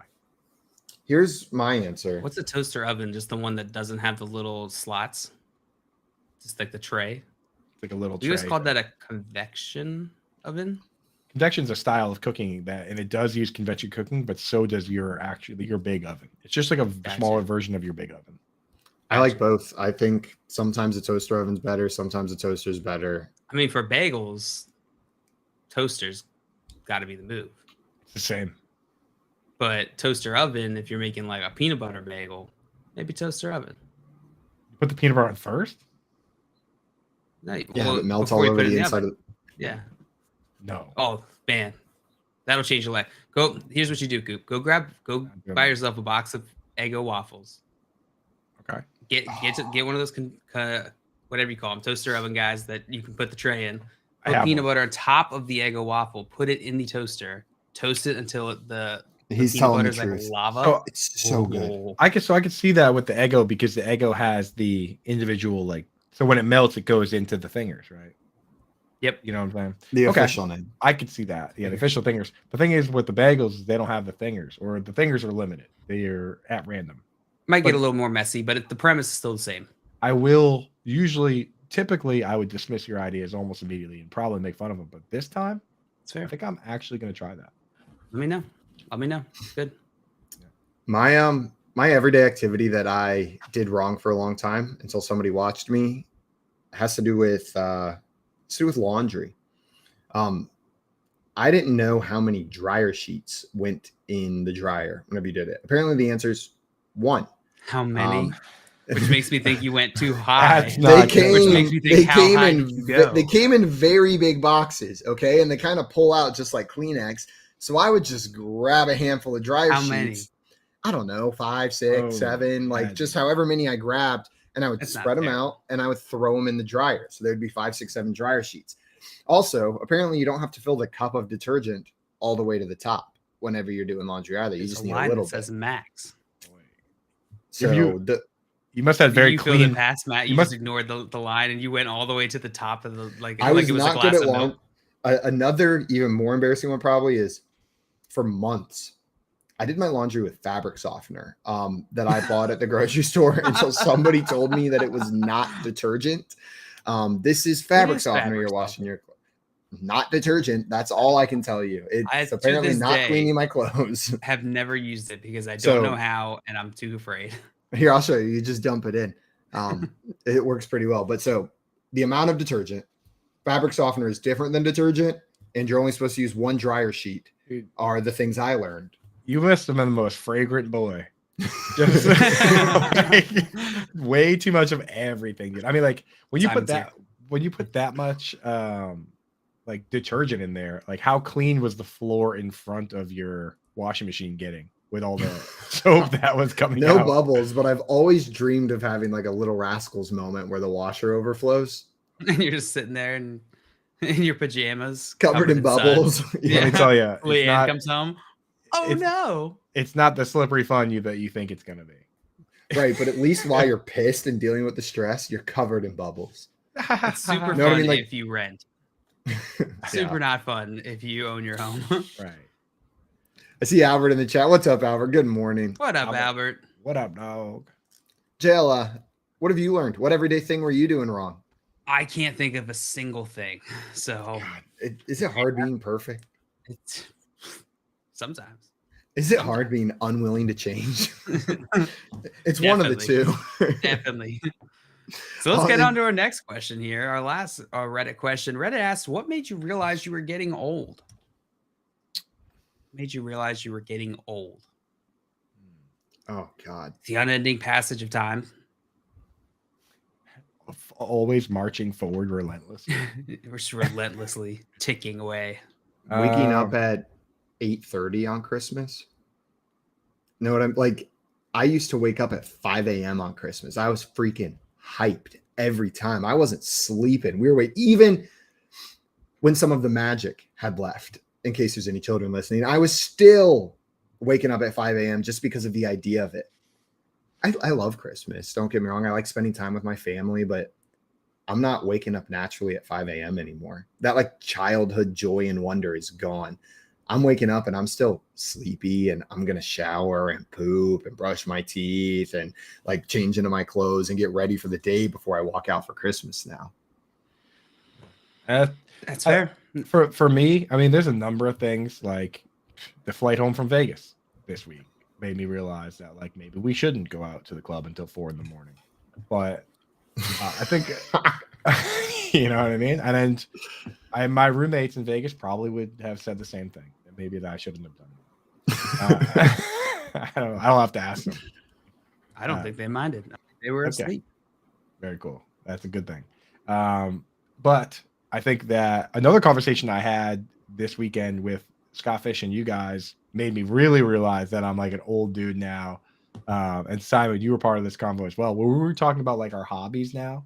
We're like, back when I was a younger kid, it went from like, I'll wear whatever shoes, I don't care, or I'll do whatever, I'll take whatever, to I care about my stuff. But now I'm at the point where the most interesting part to me is doing the research on it, right? Where like that's when I know I'm old, where I'm like, oh, I got to get a new thing. Can't wait to dive into this topic. And see Did you buy it? Yeah. Can't wait to get myself analysis paralysis on what toaster to buy. You know, what just yesterday, Leanne said to me, "You did such a good job picking out this broom." Because I did so much research on the broom that I was going to get, and it showed up, and I've been hyped about this broom. Like, I like sweeping now because of all the effort I put into researching it. See, that's the thing, is that this is where that's the moment you should have realized you were old. But the moment, like just now, I'm thinking to myself, not like that's dumb. I'm thinking to myself like, oh, I got to know what broom this is. Like I have to. We'll talk about it off. Or actually, do you know the model of the broom? I kind of want to know what the deal is with this broom. I don't remember the model name. I'll send it to you. What is just kind of Rolex, super long? Is it Exacto? Is it a push broom? That wasn't the broom.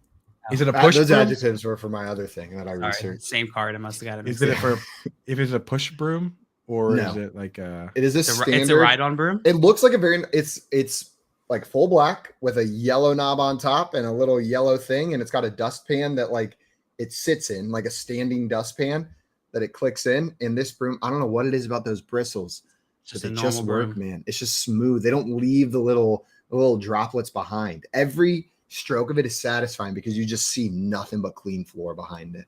And none of the like some brooms are like paintbrush. It's like a giant paintbrush. That you nailed it. Paint. You're painting your room clean color. Wow. Beautiful. Scott says he was not there for that convo, but I understand. I also was not there for that combo. I might have thought that because we were talking backpacks before you left, briefly. Simon, you were there because we started talking about flashlights and pens with whoever. We did talking about flashlights and pens. And, that's when I realized I'm like, this is quite an adult conversation. Joey said the moment I realized I was old was having to purchase a video game system to bond with the fantasy football company that had just hired me. Still no idea how to turn it on. You'll get it, buddy. You'll get it. So what, football guys? What system is everybody playing? No, you bought a Switch to play Mario Party with us early on. Not just you guys? Mario Party with us, but Joey did get a Switch. Anyway. I got to get a Switch, dude. You got to get a Switch. We're just slowly getting everybody to get Switch. This is random, but I saw that they're going to bring Call of Duty and a bunch of Microsoft games to Switch. Really? Yeah, there's like a partnership Microsoft and Nintendo struck. I don't That know seems why. weirder for Nintendo than for Microsoft. Yeah. I don't know I why, hope but it was legit. I picture don't know. like because the Xbox and PlayStation Call of Duty players are always so sweaty. They're like, "Arr." I picture like the Switch players just being like, haha, throwing grenades, like, hey. Like a little bit more playful. Yeah, exactly. Like, oh, Like good game. Animal Crossing vibes, but in Call of Call of Duty. Duty. That's how I picture this. Oh my! Can you the imagine Switch they lobby. start putting No. like Animal Wrecked. Crossing like skins and stuff into Call of Duty? They start mixing properties. Yeah, Just within the nuke an Switch. island. Yeah, just like playfully flashbanging each other, you know. I can't say For me, what made me realize getting old, there's one specific thing that really just drove it home. Randomly, I don't know when this started happening, maybe like mid-20s. Sometimes when I'm walking up a stair, I'll just have like a pinched nerve in my knee. Oh. And my knee will just like kind of go out. And I'll just be like, ah! I just let out this like scream in the middle of stairs. And it happens semi-frequently, like maybe once a week. I'll just randomly scream out because I'm walking up the stairs and my knee gives out.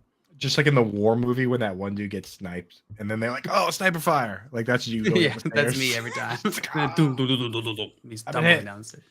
It is kind of shocking when those like random things start happening. Like you're just walking on, and you're like, oh, what the hell? Like The heck is that? I'm not old. I'm sure that's nothing. I'm sure that's fine. And then Literally rubbing my knee as we talk about this like an old man. and then Like I the have noises. Jill, Rubbing the part icy that you hot. hit on there, you weren't even highlighting it, but the noise you made, I feel like as you get older, you just start making noises. Like, Yeah. things Maria's like, hurt are you your all bu- right? I'm like, yeah, I'm fine. Yeah, you get out of the car and you just go like, oof. Like, Every time I Like, get up, there's I like do a that all the firm time. grunt, like I'm being tortured. I'm like, oh. there's a whole bit in Letterkenny about like the dad grunt whenever you get up. Like, oof. Okay. Alrighty. That is every evening is just me and my dog both going back and forth making dumb sounds, dude. My dog does that too. Like she'll be sleeping, and be like, ugh, and then I'll just get up from my chair, I'm like, oh. Dustin, did anyone else have their back crack while pooping, or is it just me? Just my butt crack. Just you. Anyone else have their butt crack while pooping? But I look forward to it, Dustin.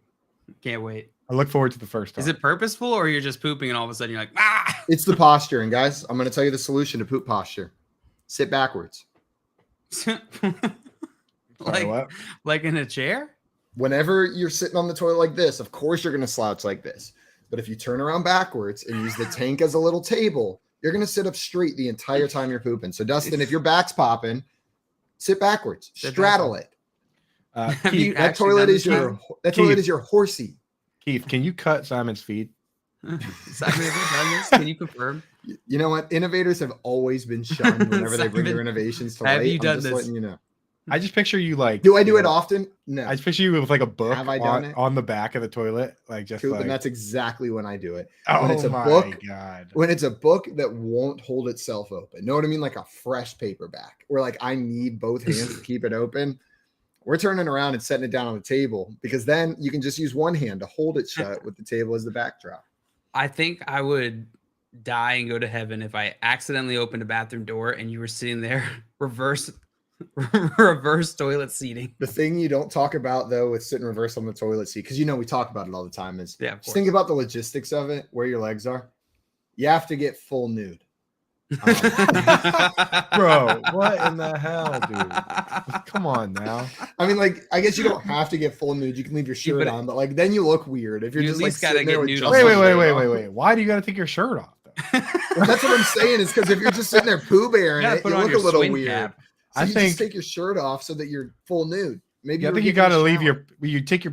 you take your pants fully. I mean, you're taking your shoes off.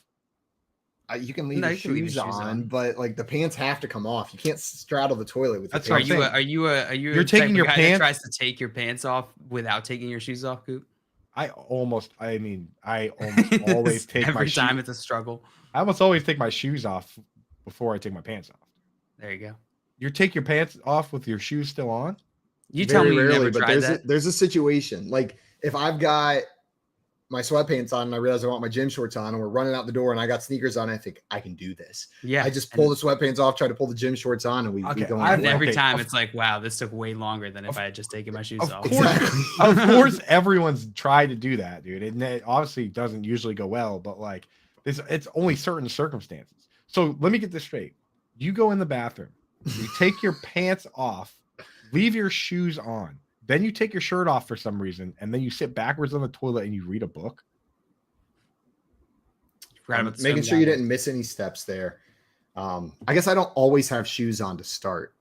Like sometimes I'm barefoot from the beginning. I don't go and put shoes on then. Okay. What's the protocol for a Kindle? You can hardbacks only. You don't want to get the poop particles in your Kindle buttons. It's hard to clean in between the edges there. So leave that thing out of the bathroom. True. All right. Well, we answered that one. What? Well done. Yo, well that done. answer would go to what was the question? I have no idea what the question is, dude, but that would be knowing Reddit, that would be the very top answer. We nailed it, I think. Yeah, I don't even know what the question is. What are signs you're getting older? If your back hurts, strip naked and shit backwards. You're naked pooping. You're naked naked except for your shoes, pooping backwards on the toilet, reading a good book. Sitting up straight though. Check out that posture. There you go, Dustin. That's how you avoid back cracking. Problem solved. Keith said that's Winnie the Poohing it. And also, I don't know how you missed this, but Tommy, great answer. Is the broom you got the Nimbus 3000? It is not the Nimbus 3000. You think I'm made of money over here? Yeah, it is expensive. Nimbus broom. 3000. It's pretty crazy. McGonagall just bought that out of the blue for one of her students. I know, right? She would definitely. That would be an NCAA violation. Ethical gray area. Yeah. Big time NCAA violation. That being, I had a high school teacher that bought like this crazy nice skateboard for a kid in our class and just brought it to school one day. What? He was the teacher. He was the teacher that was always like, he like really wanted to be cool. Know what I mean? Like whenever kids didn't like him, he kind of took it personally. That being said, I think he was a really nice guy. Just wanted people to like him. This kid didn't like him that much, so we brought him a skateboard. That's absurd. That's ridiculous. And he still didn't like him. Yeah. He just had a skateboard now. We got another question from Reddit, or are we done helping them for today? That's it. Reddit, that's all you get for today, but I think we were pretty helpful. Guys, we got some more games coming up. We're going to play some fantasy detectives. We've got a draft of high school subjects. We're going to play some fantasy detective again. I already said that. And then we've got our friend Alex, Trade Daddy, coming on to talk some trade values with us as well. If you're enjoying what we're doing over here, you should head on over to our YouTube channel at Front Yard Fantasy and hit that subscribe button. We did the fantasy football game show yesterday afternoon, had a couple shorts go out as well. Fun. And you missed it. You missed it if you're not subscribed. Yeah, the game show was fun yesterday with Kevin Tompkins and Jorge Martin. Go over there and check it out if you missed it. But right now, Coop was there. I was rooting for Jorge. Here. And you're here. Keith might be here. Ernie's probably here. But you're watching the Front Yard Fantasy Morning Show here on Better Sports Network. Monday Night Rants with Edward Rouse on Better Sports Network. Do you believe in the Madden curse? Do you think that's a real thing? I did. Now, I don't think it's as big of a deal anymore, but it was a real thing for a solid 10, 15 years. Yeah, it was Sean Alexander, LaDainian Tomlinson, Peyton Hillis. LT was never on the cover. I know that. Was he not? I thought he was one. Okay, well, you do know all the covers of everything. Yeah, okay. So if you want, I could do this real quick. So Garrison Hurst is the first official Madden cover athlete, 1999. 2000, I believe they still put John Madden on the cover. And then 2001 is where it all started. So 2001, you have Eddie George. 2002, Dante Culpepper. 2003, Marshall Falk. 04, Michael Vick. 05, Ray Lewis, first defensive player on the cover. Okay. 06, Donovan McNabb. 07, Sean Alexander. Okay. 08, Vince Young. 09, Brett Favre. Okay. 10 is a trick one because it's no way you know. And Larry Fitzgerald. 11, Drew Brees. 12, Peyton Hillis. 13, Calvin Johnson, I believe so. You're right. 14. No way you know 14, also a trick question. Uh-huh. I believe that's the Madden 25 cover, and it's Barry Sanders, unless you got it for the new consoles, in which case Adrian Peterson Oh my God. was on the cover. You're not cheating. You're not looking at. Swear on my life. Swear on my life. Okay. Keep on going. 15, you have Richard Sherman. Okay. 16, hold on. 16 is Odell Beckham. Okay. 16. 17, now this is the one I get mixed up because 17 and 18 are back-to-back Patriots. They are. 17, I think, is Gronk, and 18 is Brady. You are correct. 19 is Antonio Brown. Correct. 20, Patrick Mahomes. Oh my goodness. 21, Lamar Jackson. 22, Brady Mahomes. 23, John Madden. But yeah, dude, I'm a cover nerd when it comes to this stuff. We now know, but that was really impressive. I don't know how. Thank you. That's literally 29 of them or something like that. Wow, that is. You did not miss a single one, and you even got the special editions where they had 2 people on the covers. Monday Night Rants on Better Sports Network.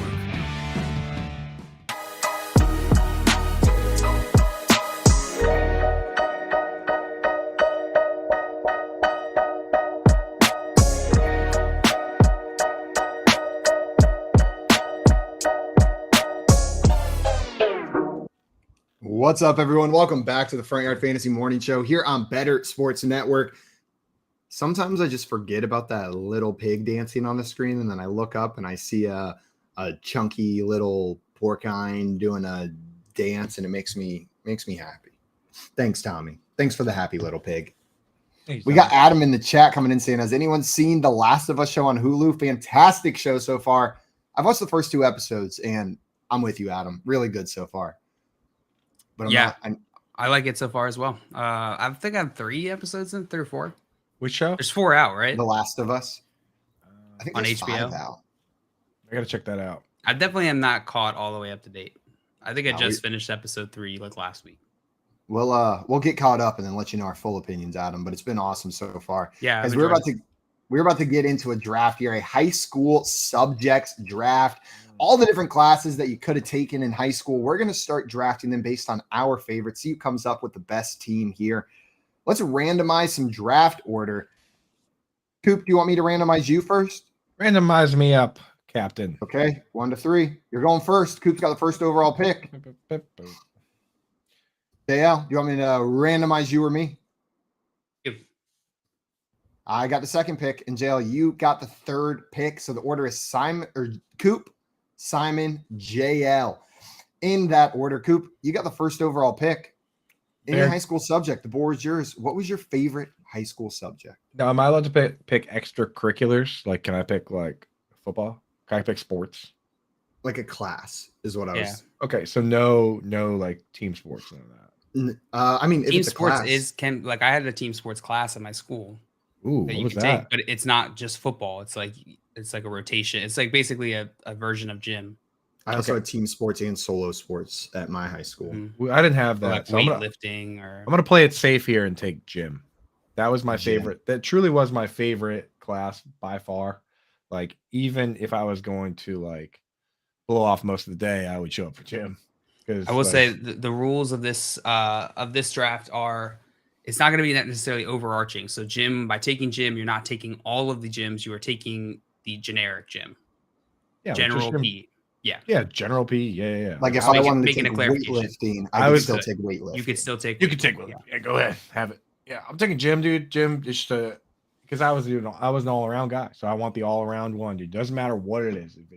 If it's frisbee, if it's some sort of jogging around the track, if it's volleyball, like I was gonna win, and I was gonna flex on them. So that was one of my favorites, man. I look forward to that one. It was something that I knew that I was good at, and there wasn't a lot of homework for that one either. So I like that too. Coop taking gym. Coop, I trust the gym at your school is more fun than gym at my school because the one required gym class in the state of Georgia, you have to have half a credit of physical education and half a credit of health to graduate. And so we would, for the first hour of class, run around the track, and then for the second hour of class, have an angry woman teach us about STDs. And that was my health. That was one class. That was one class. Yeah, Dude, we had that's that so too. dumb, dude. We had health as a totally separate class, which I actually one semester got she basically gave me a D when I should have got an F. But I was a good student. That was a little miscommunique on that class. But for gym, ours was like you go in, we're playing football, we're playing pickleball, like we're playing. It was just like whatever the teacher. Maybe it was because my school had the other ones like team sports and solo sports. But I'm gonna stick away from the gym category of classes for my first pick here, and I'm gonna take the class that probably influenced me the most, lined up with my interests and my strengths, and I'm gonna take statistics. Statistics was my favorite math class that I took in all of high school, and I use it literally every single day in what we're doing. Like fantasy football, I feel like it just like sparked a love for looking at numbers in that kind of way instead of just the typical math, right? It was more of like an applied math class compared to all of the other stuff that we had taken thus far. Like I've taken geometry and trigonometry and calculus, and then I take statistics. Whoa, spoilers, bro. I'm not drafting them. But statistics was like applied. There was like something that we were working towards. You could see its direct application while you were taking the class. So I'm rolling with stats. Which means you're on the clock. It's a good pick. I loved stats until like my third stats class in college, and I was like, man, stats is getting hard. Yeah, it does get pretty tough. It does get pretty tough. That's a good pick, Simon. I like that pick. That is a good pick. I'm gonna start my draft off with one of my favorites, a fan favorite here. I'm going with study hall. Yeah. Oh, study hall. God, you looked forward to where study hall was going to be that semester, right? Like where in your schedule you were going to get study hall, because it completely changed like one, who was in your study hall and when it was. Those are the two things that were super important in high school, because that was the time you got to hang. That's the time you got to chill. You got to do work. I can't relate around, dude. I can't relate at all. We had 4 classes a semester and no study hall. Ew, you had the big block classes? That's bogus, dude. No, study hall was awesome, bro. You know, if I got a bad study teacher, I had to figure out a way to like get out of that one and go into the one where my friends were at. So I'd be like, oh yeah, I got yearbook. And she'd be like, you're not on yearbook. And I'd be like, well, no, we got like a project I got to work on. You had to figure out a way out of it. Yeah, we had our high school did block scheduling similar to our colleges. So like we had a gold day and a blue day, and each day you had different classes. And what senior year for your study hall or free period, you could just go anywhere in the school. So people would just hang out in like this one gallery, this big giant hallway in our school. And that was your study hall, and was just hanging with your friends on the couches in the hallway. So see that all that you just described, none of that would have worked for my buddies, dude. First of all, gold day, blue day, no chance of remembering any of that. Second of all, dude, you can't have these animals roaming around the school. They needed to be it was fun, man. They needed to be put somewhere. 100%. Yeah, because then you had kids like me who was like crashing economics class, their friends' economics classes, just being a general menace around the school. That's what I'm saying. It would 100% be like that, except they wouldn't be going economics. So study hall is my first one. And the second one, there is a choice here. There's a choice here. I see Nick in the chat said chemistry was chill. Chemistry is my chemistry nemesis. Same. I never did well in chemistry. I made a 72 on every single test and final through all of Chem 1 and Chem 2 in college. Consistent. That's just the amount I know about chemistry, is a low C, high D's worth amount of chemistry. Nice. For my second one, I'm gonna go with history class. Good one. Generic. You know what? No, I'm gonna switch. I'm gonna go literature. Whoa! I love literature. Literature was one of my favorite classes in school. That would have been most of the time. Just to clarify, same thing like with Coop taking gym. This doesn't take like English literature or American literature off the table, right? Like the more specific classes. Yeah, I would say like go in the spirit of the game. Whereas like if you want to take specifically a niche one, I don't know. I had a very. I'm just saying, I never had literature. I had language arts freshman year, and then after that, it was like a language class, American literature, world literature, English literature. You never had just lit? I never had just lit. We had lit. We had a bunch of very specific ones you could take. So it's kind of tough for me to like one of my favorite AP classes. lit. It would be kind of it wouldn't like relate to many people. Like it was this You class. just had AP lit, right, Simon?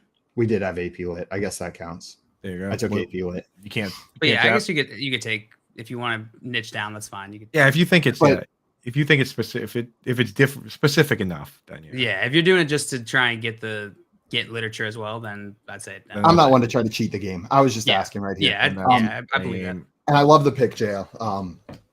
I love the pick. I love reading, and it was fun in high school to have to read for a class. Like that was the best homework to do. To And go you home can- and you you can got to really read a couple BS it chapters. If you didn't read it, like you could. English was nice because you could always just write an essay that was vague enough that you could get points. So my probably favorite high school memory came in literature class. I needed an A on the final to pass because I got senioritis hard, and the professor was a hard ass who didn't like me with a big old mustache.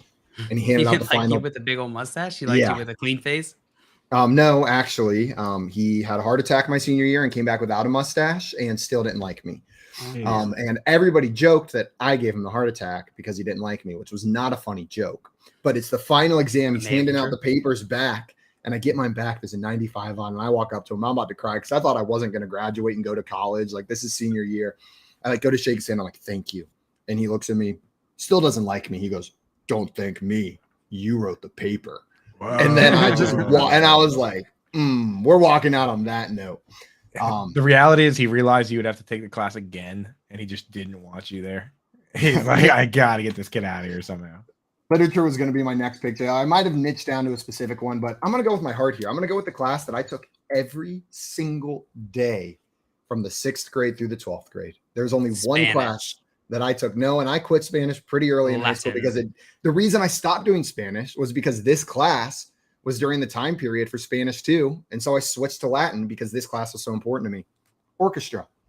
I played the cello every single day for 7 years, and it was such a nice reprieve from everything else to go in there and play music with my friends for an hour and a half, 2 hours every single day. That's cool to get to do that at school. And now I don't get to do that anymore. What a cool situation to have a full ensemble that you get to perform with. That is pretty awesome, dude.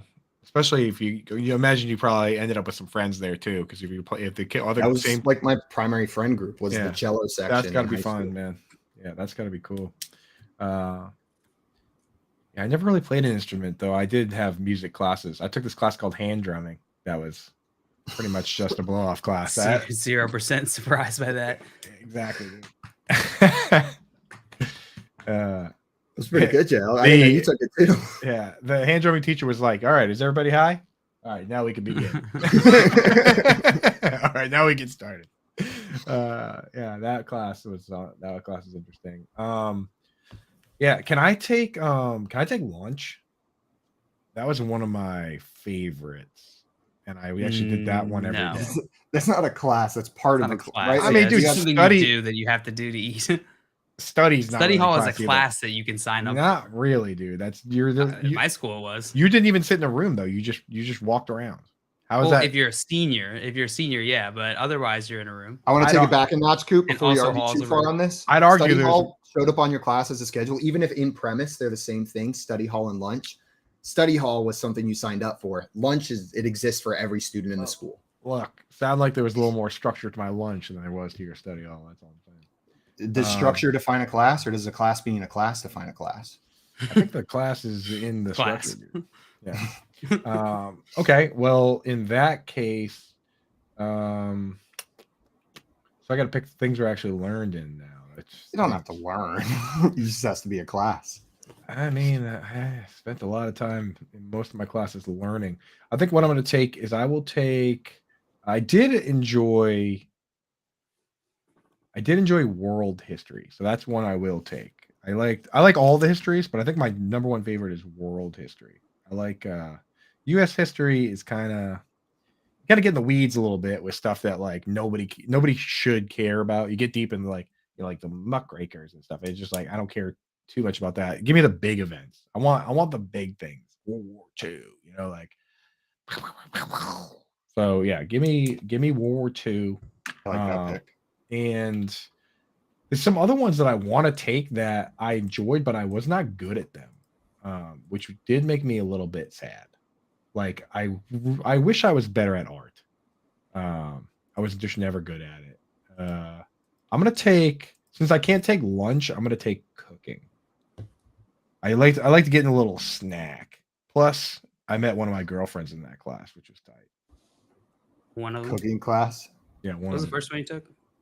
I took World history. gym, world history, and cooking. Yeah, but we call it food science, was what it was called, but it was cooking. It's like, food science really dressed it up, but we were still making like English muffin. Home economics. We were still making like Home English muffin pizzas. That is funny. Home ec is where they throw. Home ec's where they throw diaper changing and sewing in there as well. So like whenever sewing and cooking. I had to carry around I had to change a baby's diaper and carry it around. Dude, so I was supposed middle school. I was supposed to take sewing, but like there was like a law against having too many students in the same class at the same time, and there was an overlap at some point where I never took sewing, even though I was supposed to take it, and I took music class twice, the same class, and they just explained it to me. They were like, "Look, like just you got all the answers," and I was like, "What? This is ridiculous." So like I literally was like one of a handful of kids that never took sewing and just had to take music twice. Beautiful. Yeah, public school. I'm back on the clock, and I'm happy with my draft so far, sitting at statistics and orchestra. Makes me wonder where I want to go next. And I think I'm going to go with one of my more fun classes that I took in high school. And I'm going to take forensics. My senior year, I took forensics as a science class, and we did like blood splatter experiments and fingerprinting and bullet identification based on the marks on it. And whenever we weren't doing that, we were just watching CSI. We would just go in there, we would watch CSI, we would splatter paint on a piece of paper and do blood splatter things. We dissected pigs. We did all sorts of crazy, weird stuff in that class. And it was like the senior science class. You know what I mean? Like it was hard to get into as a junior, but as a senior, like honors forensics was where you wanted to be. Like you got that little bump on your GPA, and it wasn't hard, and it was fun and exciting.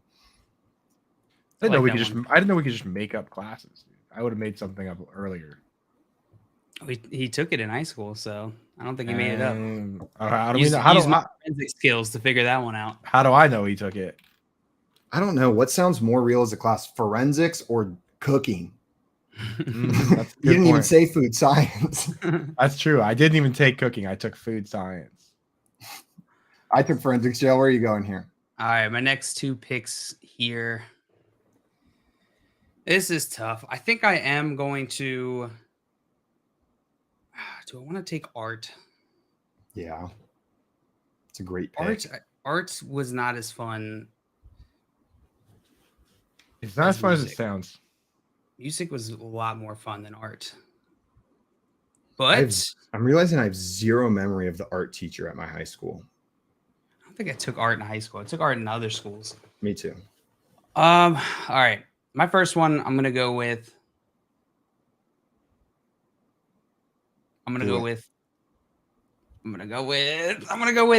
art. Ooh, very creative. With art. And then for my second pick, I'm going to go with team sports. I mentioned it earlier. I loved that class because I will always play a sport. Regardless of what the sport is, I'm down to play it. And that if I can get my exercise just through playing sports, I am a happy boy. Yeah. Jill, I was going to take art here. Not because I'm good at it, but because I just want to support it. I think it's one of the best high school classes. We can promote that. And it's cool to give kids that kind of outlet whenever they're just learning all this other stuff. I love things that push you into creativity. So yeah, the choice wasn't necessarily, oh, do I want art or not? It was which creative class do I want? Is it art? Is it music? Whatever. Scott Fish in the chat saying, you young kids with fun classes. Now that was Dustin saying that, and then Scott Fish agreeing with him. But Dustin said his senior year, he took journalism, theater, and video production, but still had government, AP English. Video production's cool. And Joey saying cinematography was a great class. I wish they had that at my school. They didn't. Really? They didn't have that at my school either. They had they had video production, but they didn't have cinematography. That's cool. I just had to do film club. For my next pick, I'm going to roll with something that I'm still passionate about. And I don't want to brag, but freshman year of high school, I was part of the state championship winning Geography Bowl team. So I'm going to pick geography with my next pick. Look out now. I can just get lost in maps. We've talked about this, Coop, just kind of getting lost on Google Maps, exploring stuff. The amount of time I've spent doing the countries of the world quiz on Sporkle is a little bit too high. I just find joy in maps. I was hanging with my buddy this weekend who is a cartographer. No way. That job still exists? Yeah. That's awesome. I don't know exactly how it works these days, but he's a cartographer. He said he was telling me about a cartography conference he went to. And I was like, that's kind of cool. Invite me. I just want to ask questions. I just want to listen. My next pick is actually cartography class. I took that. So yeah, that was great. One of my favorites. I remember one of my buddies actually does it for a living. No way. Yeah. His name is Magellan. His name is Americo Vespucci. Where's your next pick rolling, Coop? Didn't think I could drop a cartographer name, did you? Was he a cartographer or an explorer? I think Americo Vespucci was a cartographer primarily.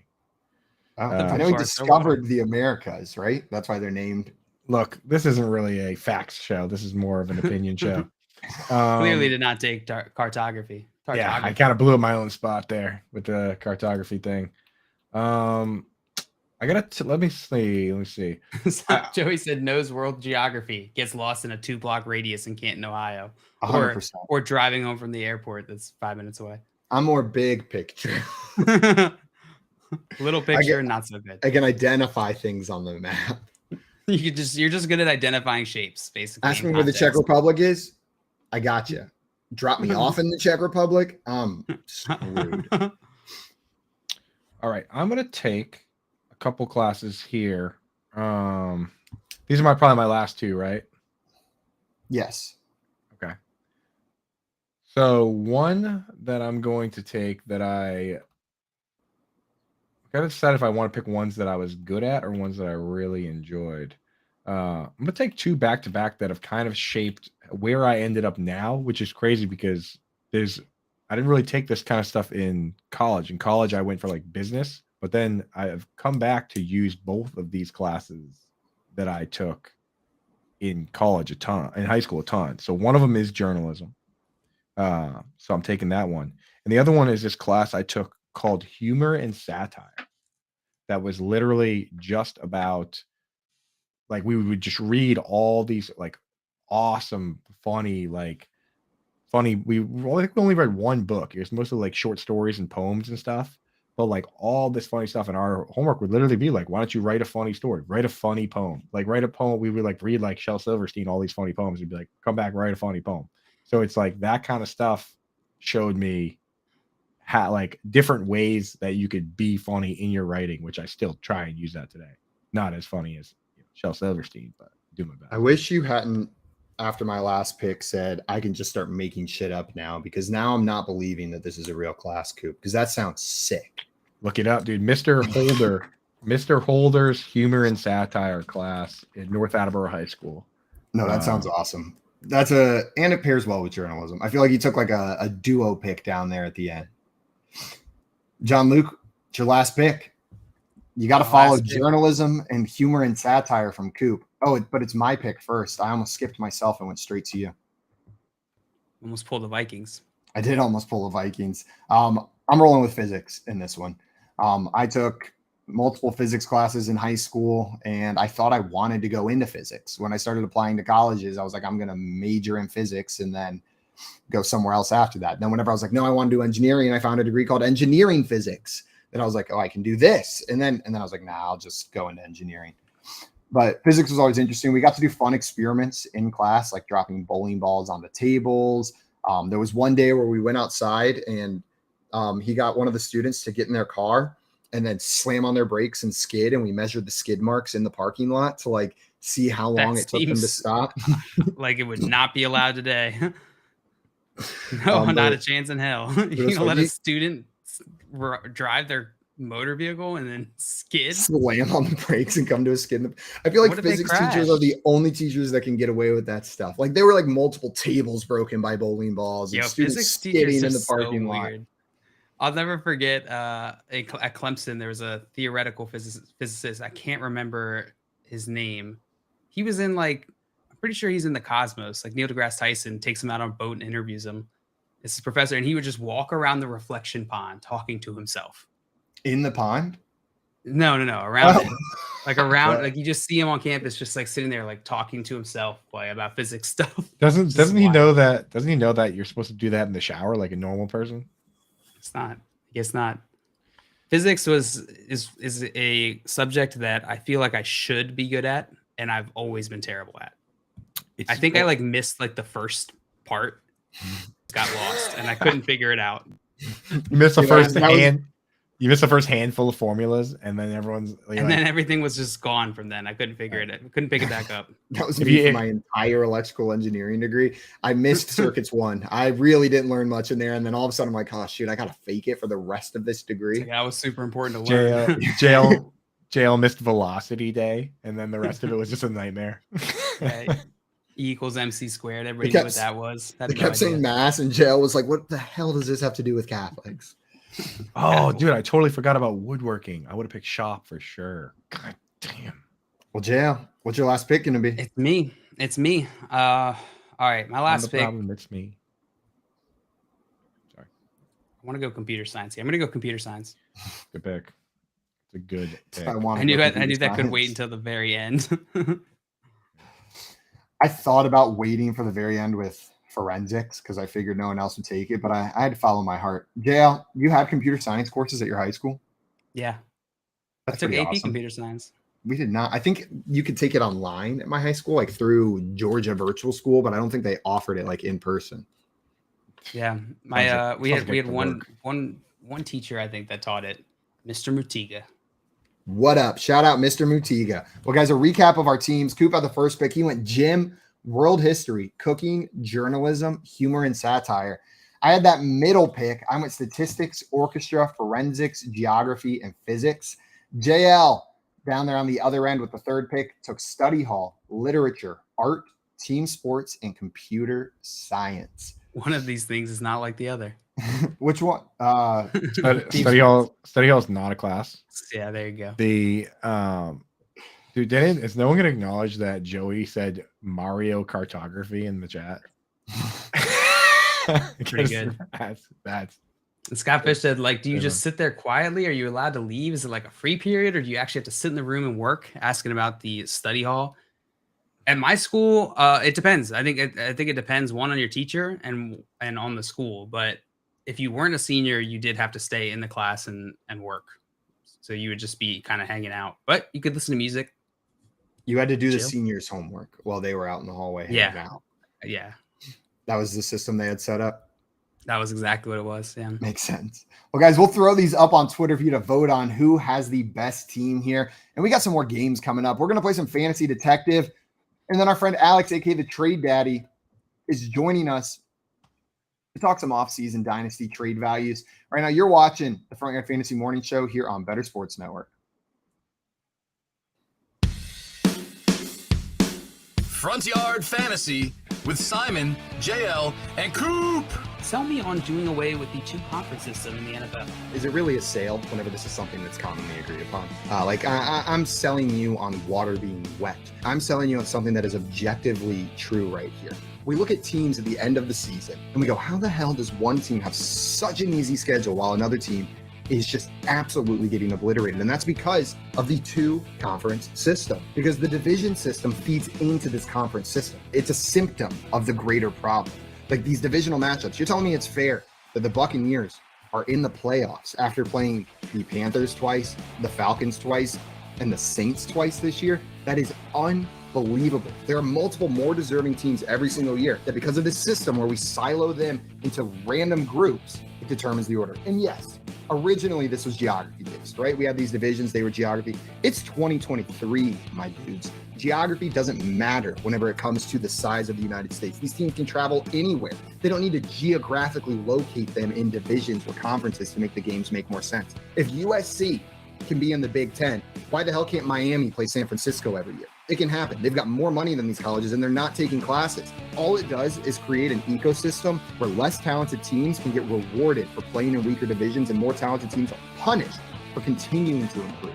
Damn, bro. Drop the mic. I like to picture some geography teacher out there just threw a pen on the ground. He was like, how dare you? He smacked the globe. He was like, what do you all mean? the hard work we've done. 2023 geography doesn't matter, right? Smacks his You know globe. how long it took for us to get respect? Globe goes spinning around, right? Geography doesn't matter. How dare I'm you? just imagining they ripped on the world map and underneath is algebra 2. Like they just go straight into being a math teacher. Lunch Money with Kyle and Ray. Weekdays at noon Eastern, presented by FantasyGuru.com. Paper straws. Oh, they're so bad. Ray, I mean, I'm almost tempted to say screw Mother Earth. Give me a real straw. The paper straw thing is a step too far in saving the planet for me. It's a great idea. The problem is it has to last. Like, it can't go mushy halfway through my drink. That's the problem. That's the problem. They have a hard time standing up if you don't drink that. 100%. That's my issue, Ray. I'm all for taking care of the only planet we got.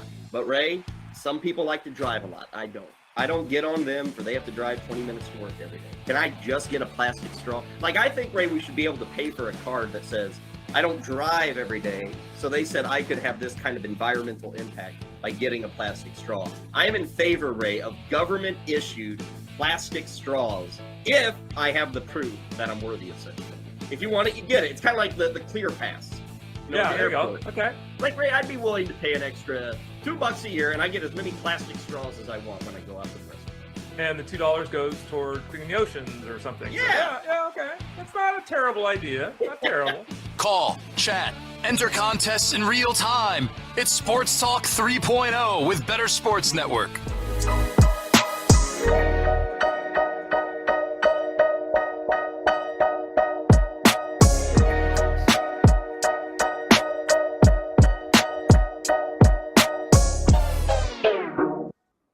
What's up, everyone? Welcome back to the Front Yard Fantasy Morning Show here on Better Sports Network. We got Gator J in the chat now saying, sorry I'm late, but I made it. What's up, Gator? Welcome in, my friend. Glad to have you here. Glad to have you here. Guys, we're about to get into a game we call Fantasy Detectives. Fantasy Detectives is the game where the contestants are given clues, and they have to guess who the clues are describing. So there's going to be some individual little notes about a player. They're going to reveal a little bit more information with each one. The earlier in the clues that you guess the player, the more points you're going to get. You guys ready to play? Yeah. JL's not because he's been muted. I didn't notice that. No, earlier. I haven't. I've Gotta get just my- been talking without sound. Got to get my detective glasses on. Now, we have a special edition today. Keith letting us know. He put it together. These are all retired players. All retired players. JL, are you playing or are you knows how to hosting? make it interesting Where were you on the night of the 15th? in your house. I don't even remember yesterday. The 15th. That was the day 7 after days. Valentine's Day. I was on an airplane to Vegas. I was in at Las Vegas on the 15th. I know exactly where the both of you are because We got there. We figured it out. Thank you you. were in Las Vegas. I was at the Double Down Saloon on the 15th. Double down. You were at Lyft in the Aria Casino drinking a beer. Beautiful. John Luke, are you running Fantasy Detectives today, or do you want me to run Fantasy Detectives today? I got it. That means you're playing you against Coop, and let me random number generate. Coop, you are going first today. Sorry, Jail. It's just how the random number generator seems to love Coop. It's some days. The cool thing about random is, though, each outcome is independent of the last. So it's just as likely to be Coop this time as it was the time before and the time before. Shut up, stats nerd. Kid pick stats. Well, here we go. Lunch. We are going to jump into our first question here, our first prompt. Coop, I'm going to reveal the first clue. You're going to have the guess first. Then we're going to go to JL. Here's the first one. This player would often take over the intercom on his team's airplane so he could DJ during the flight. First of all, that's amazing. Second of all, I wish I knew who it was. Me and JL will have the chat closed, but make sure you're guessing in the chat. if you say anything interesting or funny, Simon will read it, but we can't read it because we're playing the game. I have no idea who this is, but I imagine it's somebody fun. So give me Shannon Sharp. Shannon Sharp is incorrect. JL, you got a guess? Randy Moss. Randy Moss. We saw how funny he was earlier, but it He is is not fun. Randy Moss. Wow, that's a good guess. Here's your next clue, Coop. This player's career record is 186, 79, and 0. 186, 79, and 0. So that's quite a lot of games. 186, 79, and 0. Is this 186? Is this Phillip Rivers? Phillip Rivers, which Tommy also guessed in the chat, is incorrect, which means JL, we're on to you. What would he say? Just Smash Mouth. Yeah, like definitely weird country, dude. It's just how great is our God on repeat over and over again the entire flight. Which, let's be real, it's a banger. You think you don't want to sing that song? Your hands are like this before you know it. He's handing out bolo ties to everybody. Used to DJ on the plane. Played a lot of games. A lot. Played a lot of games. I'm gonna go with. What's the record again? 186, 79, and 0. It's like 16 seasons. I'm gonna go with. Never tied. Let's go with Drew Brees. Drew Brees is incorrect. Oh, Also, my NKC, God. welcome back, my friend. Playing a little Crosby, Stills, and Nash to the plane. But that's all he plays. That's Multiple songs or just one song by Crosby, Stills, and Nash over and over. One album. One album in order. And he makes people quiet down. He's like, no. You got to hear this transition. These songs go Best part's together coming up. perfectly. Well, Coop, here's the next clue. Over this player's 18-year career, this player was sacked 303 times. He's getting crushed, bro. 18 years. We got you for 18 years. 18 years. Also, I see Gator J asking, did you say it was a QB? I have not said it was a QB, but this anytime player it was goes through sacked record 303 times, and we're giving record. So once you said records, I was like, that is a QB stat. Yeah, you don't play that long unless you're a All QB. right. Is this Eli Manning? This is not Eli Manning. Oh, that would have been John such a good Luke. one for the. I'm just picturing who I want to be the DJ. You got a guess, John Luke? Is this who's a retired quarterback? I can't think of a single retired quarterback. Let's go with Donovan McNabb. Donovan McNabb is incorrect. We got the guesses flowing in the chat. I see your answers. If you put them in there, I see them. I'm not going to say them if they haven't been guessed yet by our players yet, though. So I will say them afterwards. I'll shout out some of these guesses. Right. Whether they're right or wrong, just because it gives you information even if they're wrong. Here's your next clue. He has thrown for 71,940 yards during his career.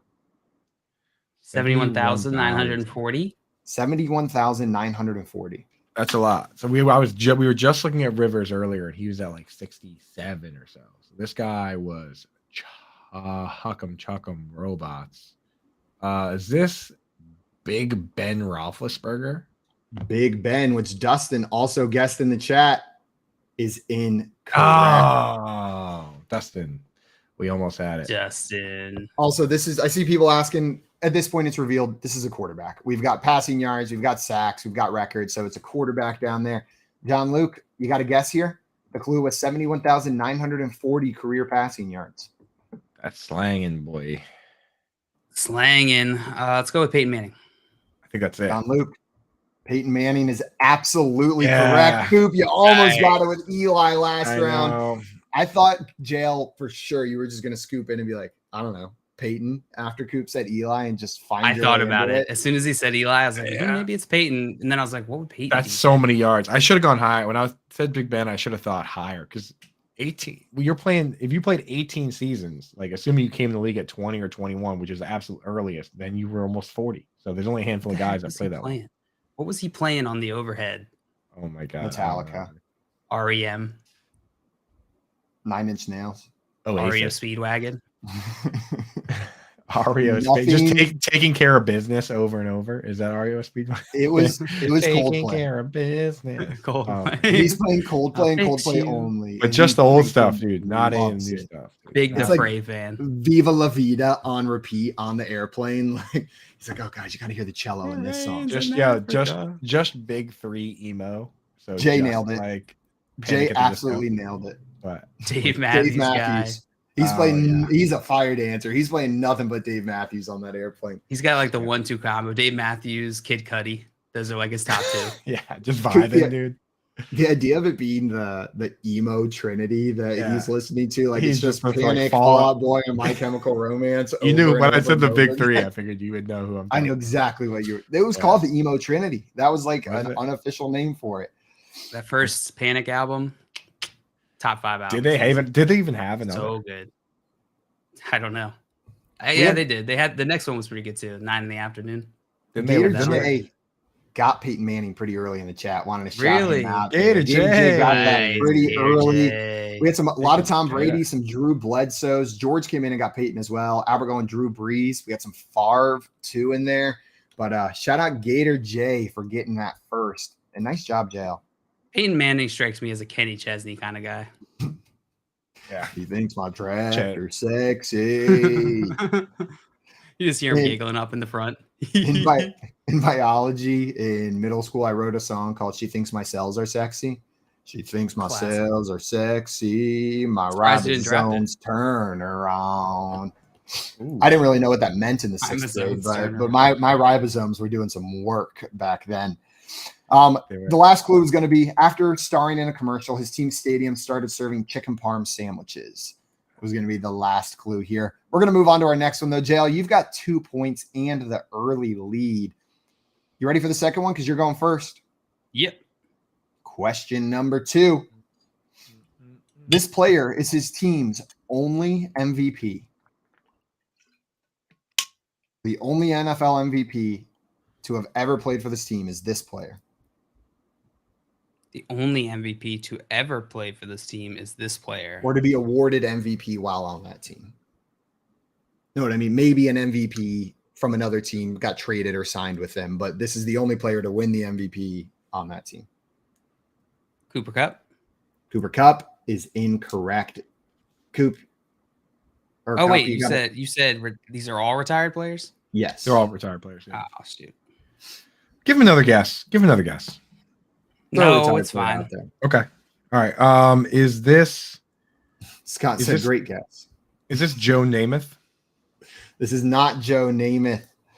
Your next clue, John Luke, is a permanent elbow injury caused this quarterback to retire after 14 seasons. Andrew Luck? It is not Andrew Luck. Shoulder. Shoot. Also, they had Johnny Unitas and 14 seasons. They had a ton of MVPs. And time flies when Andrew Luck's playing quarterback. Permanent elbow injury. I feel like I blocked out what was injured on Andrew Luck just because it was so sad. Like I feel like that was my first player I went all in on, like keeper in Dynasty, and then wah. Yeah. Is this what a shortened career because of an elbow? I don't know. Is this Dan Marino? This is not Dan Marino, but we had Tim guess that in the chat as well. Nice job, Tim, being wrong. Here is your third clue. He's one of only 14 players in the NFL to go from being the first overall pick to being elected into the Hall of Fame. Say that one more time. He's one of only 14 players in the NFL to go from being the first overall pick to being elected into the Hall of Fame. Okay. So it's his team's only MVP who retired after 14 seasons because of a permanent elbow injury. And he's one of only 14 players who is a first overall pick in the NFL and in the Hall of Fame. Is this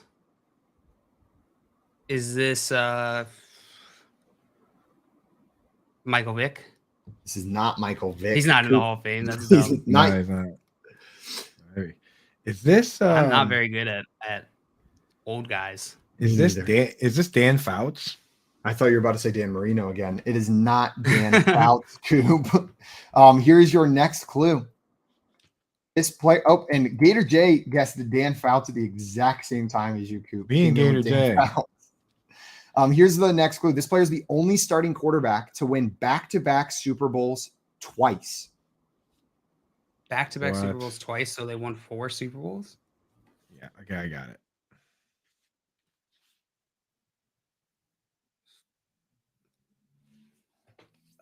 Gotcha. 4 Super Bowls? 4 Super Bowls? I bet the chat's got it now too. Not yet. I haven't seen a single person put the right answer in the chat yet. Somebody's putting the wrong answer right now. Yeah, now they're getting it. Now they're getting it. I'll go with Eli Manning. Eli Manning is incorrect. Coop, you got this? Yeah. So there's only a couple guys that have won 4 Super Bowls. It's not Tom Brady because he didn't retire because of a permanent elbow injury. It can't be Joe Montana because Steve Young won an MVP as well. So it's got to be Terry Bradshaw. Right? Coop. Terry Bradshaw is correct. You're going to tie this game up at 2-2. And the chat started pouring in with the Bradshaws. Jay was the first one to bring it in. Nicholas right after. Tim said Terry right after that. And in the middle of all the Bradshaws, Scott said Jim Kelly. You lost back-to-back, if that counts. Dustin came in saying Bradshaw and Gator said Terry was the only MVP for the Steelers. With my source being Keith, yes. Yeah, exactly. So Google it. So if you actually want the real answer, I would Google that. But I mean, who else would they have gotten MVP from? Yeah, I don't know. Big Ben. It wasn't Big Ben. They don't give it to AB. He's too crazy. Oh, Ernie came in with Bradshaw as well, getting it in there. Yeah, Tommy went on a run there. Mark Brunell, Steve McNair, John Elway, Aikman. Damn it. Didn't get a single one of cylinders. Okay, well, guys, we got time for one more in here. This is going to determine the winner of our Fantasy Detectives game. The third prompt. Coop, you are going first. Are you ready? Oh, yeah. During his second preseason game, this player almost quit the NFL because he wasn't getting enough playing time. What? During his second preseason game, this player almost quit the NFL because he wasn't getting enough playing time. So there's only so many players I know that almost quit.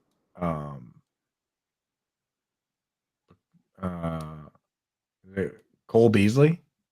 Cole Beasley, who I think is unretired, is incorrect. Oh, yeah, he came back. Though I guess he is a retired player. He retired. He just also did retire, but he came back. Yeah, but I remember he did leave the Broncos. He left the Cowboys. He was like, I don't want to do this, and they were like, well, if you come back, you might make the team, and then he did. You got a guess? Let's go with LaDainian Tomlinson. LaDainian Tomlinson is incorrect. Oh, that'd have been so cool if that was it. Here's your next clue. This running back is the all-time leading rusher for his team with 7,607 rushing yards. 7,000 rushing yards. Is this also so long, NKC? Yeah, later NKC. Is this Fred Taylor? This is not Fred Taylor. John Luke, you got a retired running back for me? Priest Holmes. Priest Holmes is incorrect. Here is your next clue. This player was selected in the 6th round, the 196th pick overall of the 1995 NFL draft. Wow. 95. Wow. That's deep, bro. All-time leading rusher for his team. Is this Terrell Davis? Oop. Terrell Davis is the correct answer. You have won this game of Fantasy Detective. Shout out Tommy in the chat. Play that one a minute ago, a little bit before. Just one clue in, pulled that one out. Somebody got it before me? Dude, the chat the chat truly is undefeated. They're unreal. They got it. Gator said Emmitt Smith. That was going to be my next guess. Emmitt Smith? Gator's been in tune with you guys today, I feel like. I don't know if he's a 6th-round pick. The thing with Emmitt Smith is he had so many rushing yards because he played forever. I knew it with 7,000, it had to be somebody that didn't play super. Yeah, that's a good point. We had guesses like Chris Johnson, Arian Foster, Larry Johnson. Bunch of good Jared guesses in there. Johnson. But Coop, you got it, and you're going to be today's winner. Play me that music. Play that funky music, white boy. No, Oh, come on. not when I lose. We'll play it ourselves. Only when I don't lose. Oh, fine. Guys, coming up, we got the I'm trade. gonna start getting my Daddy own thing. music thing to play. We got Trade Daddy joining the show shortly to talk through some dynasty trade values with us in his trade value charts. That is peaked in high school. So go and follow him on Twitter. Get those pulled up and get ready to discuss them with us. You're watching the Front Yard Fantasy Morning Show here on Better Sports Network.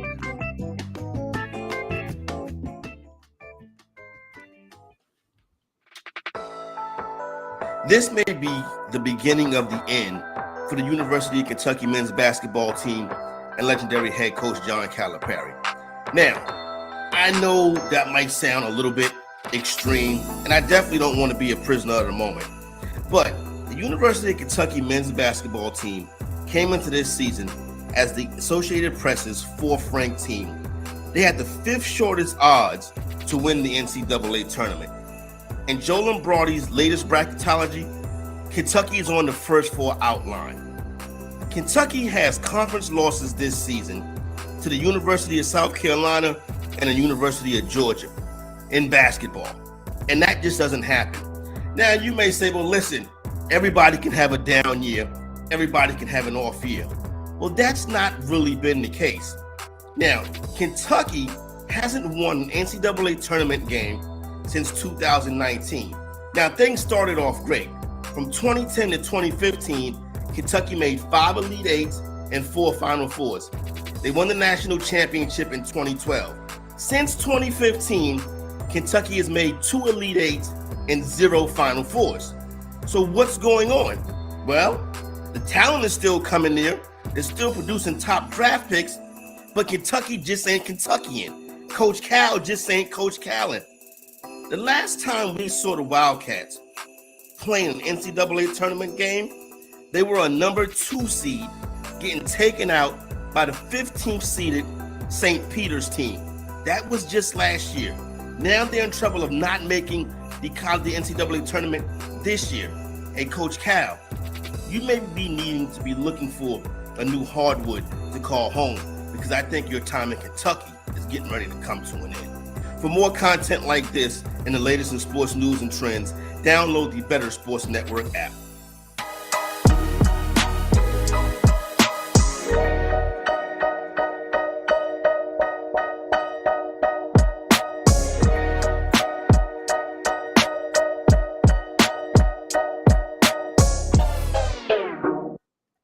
What's up, everyone? Welcome back to the Front Yard Fantasy Morning Show here on Better Sports Network. Joining us right now, we've got our friend Alex, aka Peaked in High School, joining the show. For those of you that don't know Alex, get with the freaking program. But he's a product manager over at Draft Shark. Shout out, congrats on the new role. And he builds the most beautiful trade charts in the business. Alex, thanks so much for joining us today, my friend. Trade. Always a pleasure. Daddy. Baby, I got you. Bro, you got your Pat McAfee swag going on today. I got you. Does that mean we're back at the gym? Is the shoulder healthy? It was the first day. Well, now I have like bronchitis. Like, so I'm on antibiotics and I'm getting better. I've been coughing since January, man. I'm tired of being sick. I'm just tired. God. First day back in a while. Shoulders back? Shoulders back, ready to rock? Yeah. It's there. It's going. Well, thanks for taking a break from your bronchitis to join us, Alex. We really appreciate it. We appreciate you. These sponsored by Vicks VaporCool throat lozenges. Nice. These things slap. These things, I don't feel my mouth. Sponsored by Zeke. Recommend it. Yeah. Jay in here said, so this is what Superflex means. Yeah. Yep, 100%. Oh, glad I and got a Alex, shirt on. we have to congratulate you on a new position. Tell us about the new job. You're working for a Fancy new company. boy.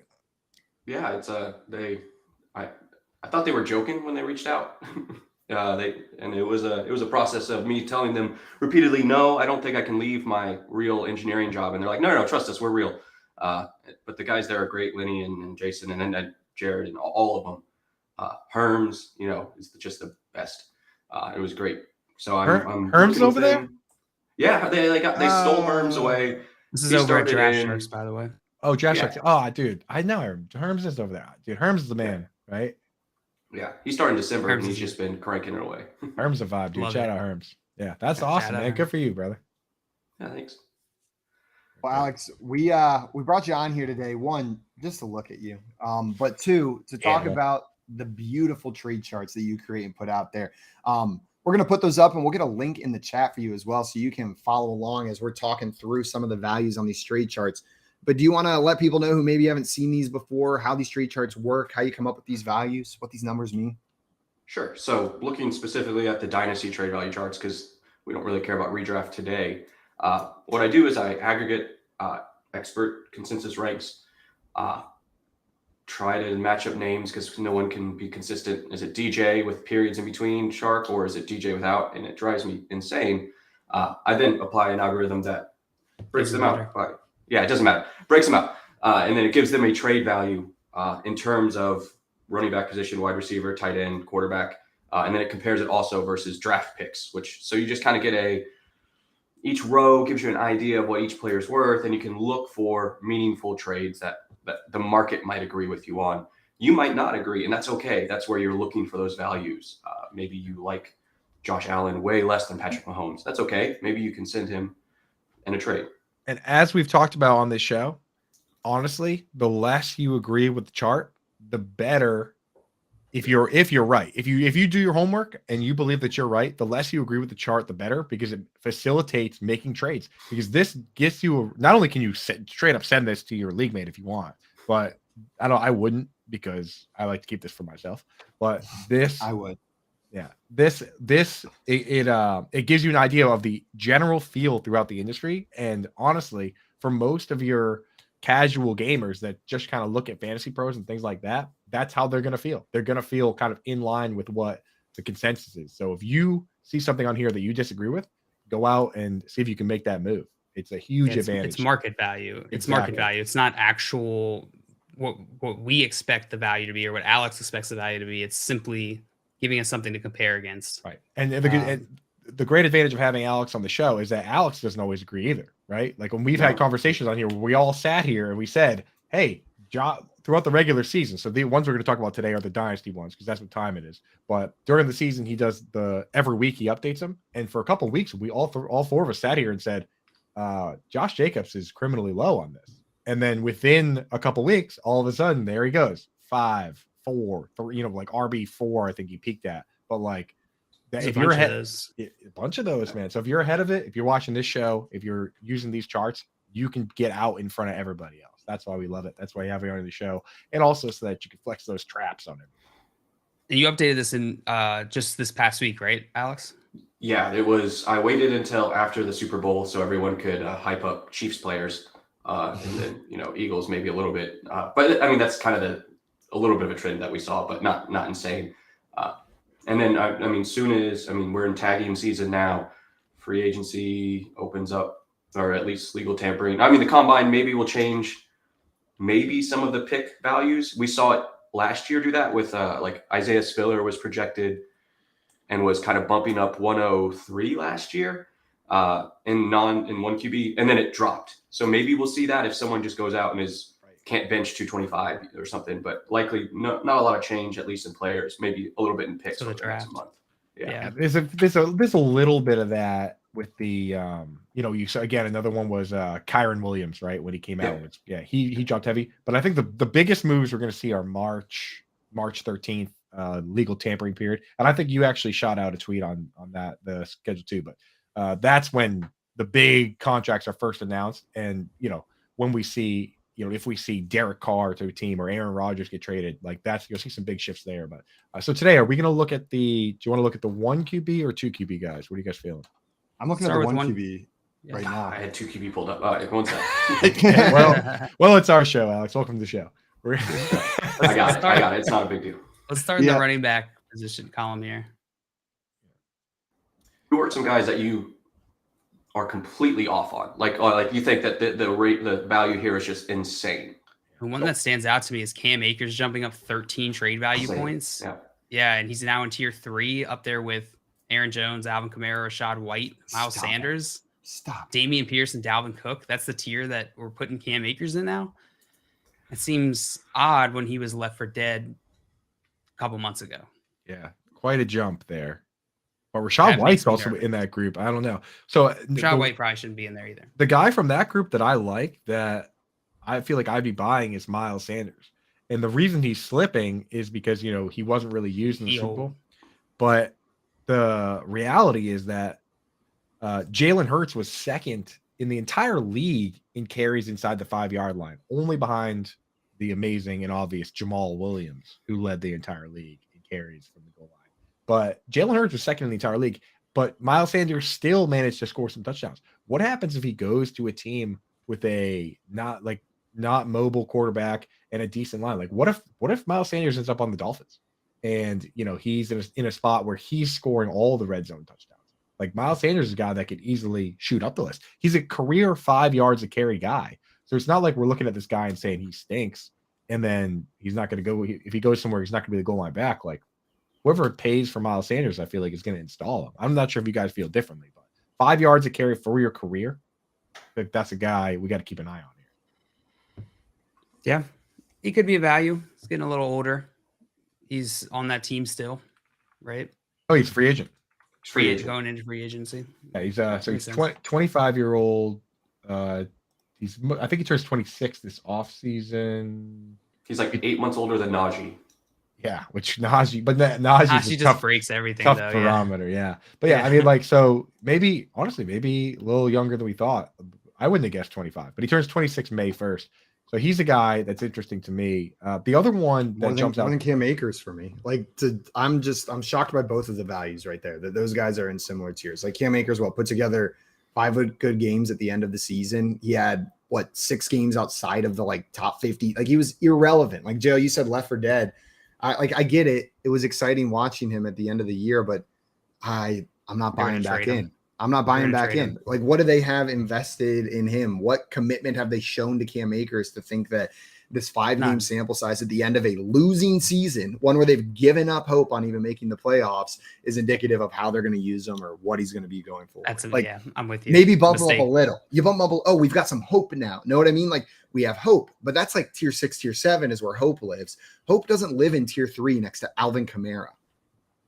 I would have him right above Tyler Algier, maybe in that group, right? Like, aren't they similar type of players where now there's no one else on the team?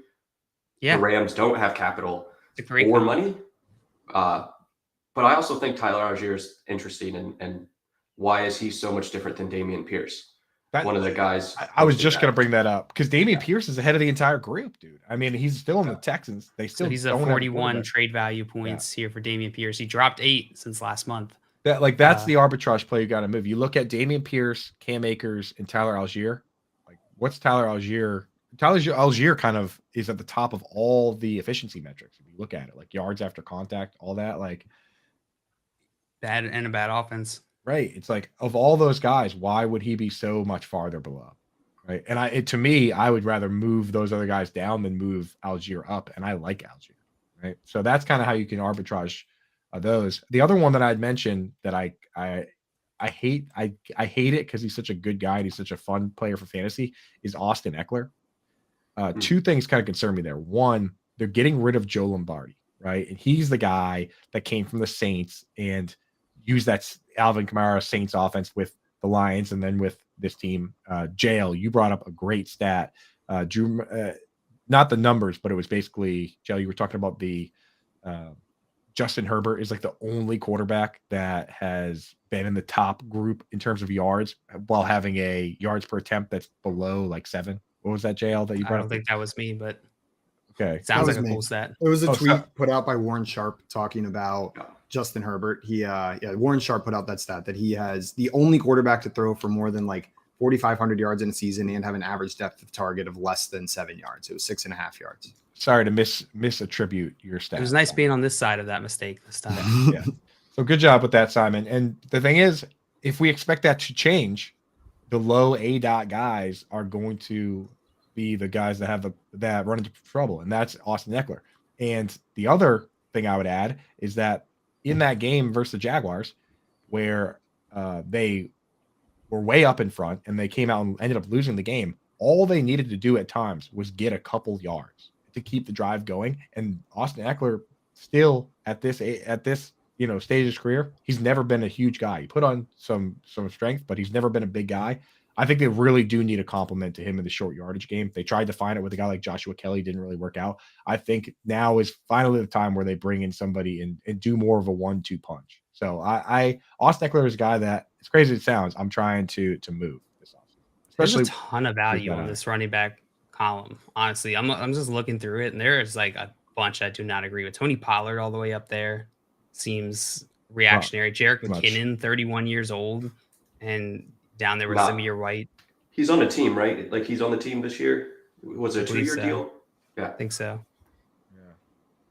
Yeah, I think there's a ton of value on the running back part of this. Ezekiel Elliott, Leonard Fournette, James Conner, Antonio Gibson, all way down in this middle tier here around the mid-20s trade value. Seems like value galore. But there's 26 running backs that we're excited about in the NFL draft or something insane. True. That's I'm not buying running backs right now in Dynasty at all. I think that's fair. I think that's a smart move. There's a ton. Not only is there a ton of running backs that we love in the draft, but I mean, Saquon could switch teams. Jacobs could switch teams. David Montgomery is a free agent. Miles Sanders is a free agent. Devin Singletary. Joe Mixon could get cut. Yeah. Singletary could, like, just a guy like, we forget how annoying it is. If a team pays for Devin Singletary, they're going to use him. It might not mean he's relevant, but it just could be annoying to the other player.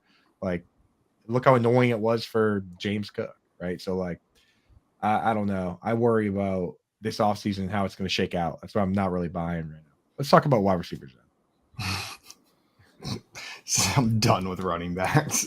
Yeah. End of your sentence. You tired yourself out from talking about running backs. Might just need to trade him though. Like if you can, like Austin Eckler's 27, right? Like might be time. So I know we're not talking about Tyler Algier anymore, but every time, and I look it up every time because I'm like, no, I'm misremembering that. He had the quietest 1,000 yards I've ever seen from a running back because I've looked it up like 6-7 times now. Like every time his name gets brought up, I think, wait, did he have 1,000 yards? Like, did he hit? And he did. He had 1,035 yards last year, just quietly. So to your point, Alex, I'm with you. I think it's probably a mistake to be viewing him differently than Cam Akers and Dameon Pierce. The problem is he did it at the end of the season versus the front of the season, and everyone remembers the front of the season. There's more players playing. It happens every year. It's people that turn it on at the end of the year. No, people don't remember because people have 0-6 teams and they're just done. They're gone. They don't. So they move on. It's that bias, that early season bias. Every year it happens. It happens. You're right. We saw it play out in the charts this year. We had you on every single week, and we saw this play out.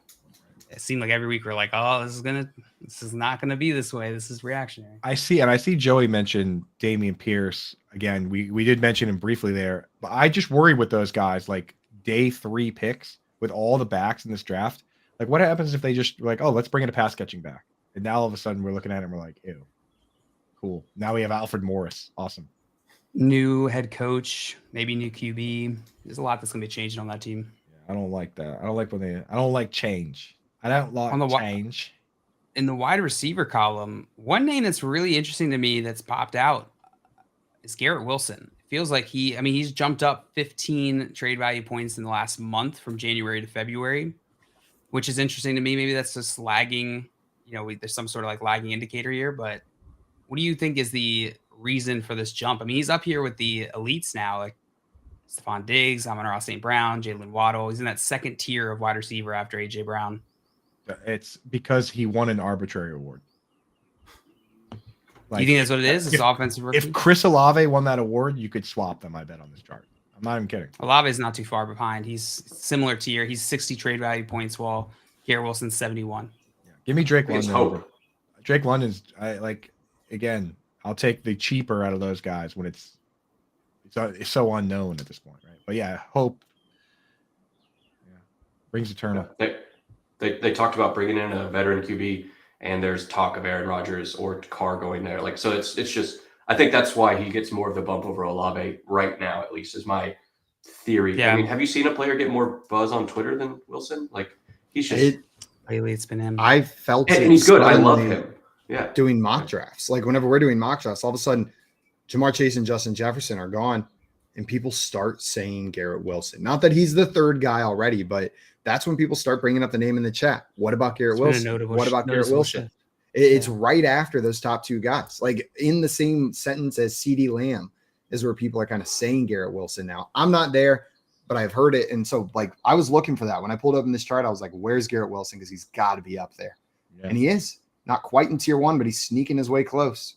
I think you're right, Alex, that it has the idea of a new quarterback baked in. So maybe if they do sign Rodgers, he won't go much higher. Because if he does, then you can't even touch him, right? Like if he goes, or if they don't, maybe he drops down. Maybe his value takes a hit. And Matt in the chat said because of the upgrade at QB coming, he agrees with you guys.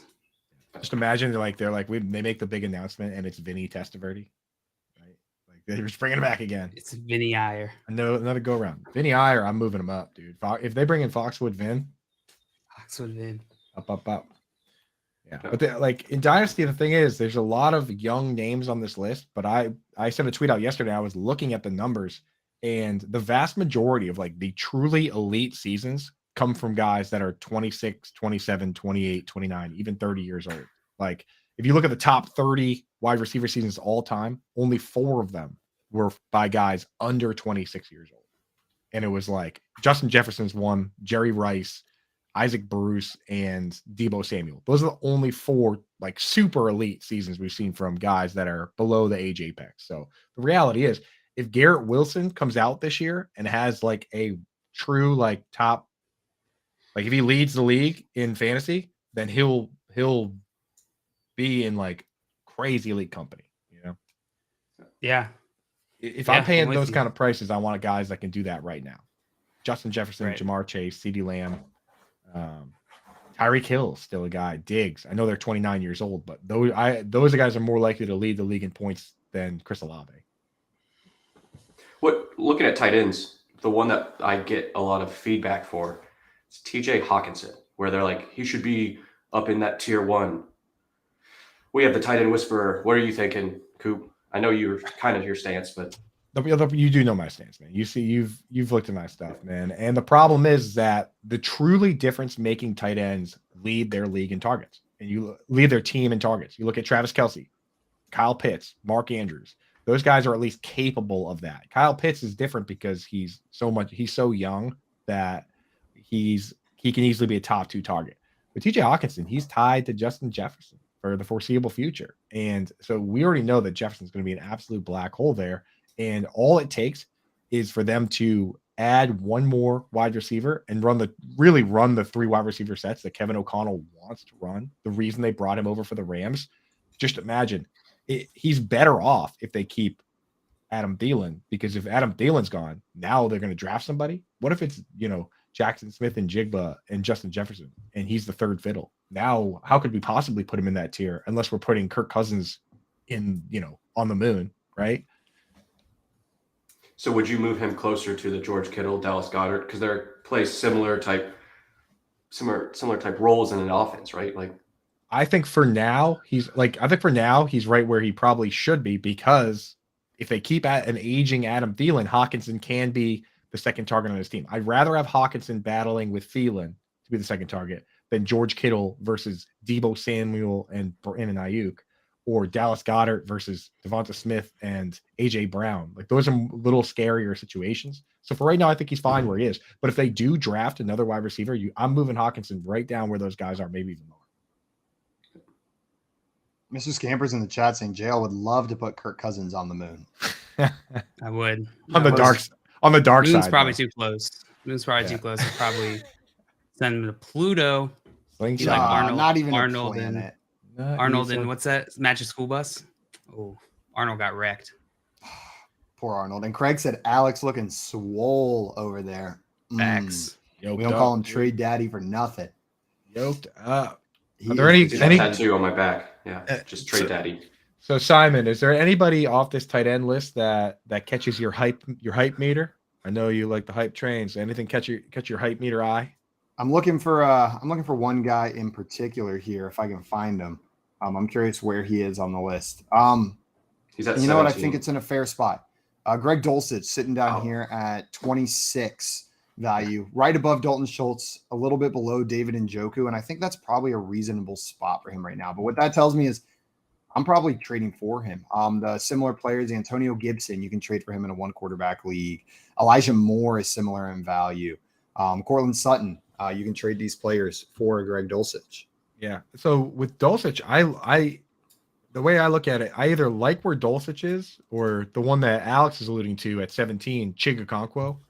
I think those guys should be a little closer together. The concern I have for Dulcich is that he's still behind Sutton and Jerry Jeudy.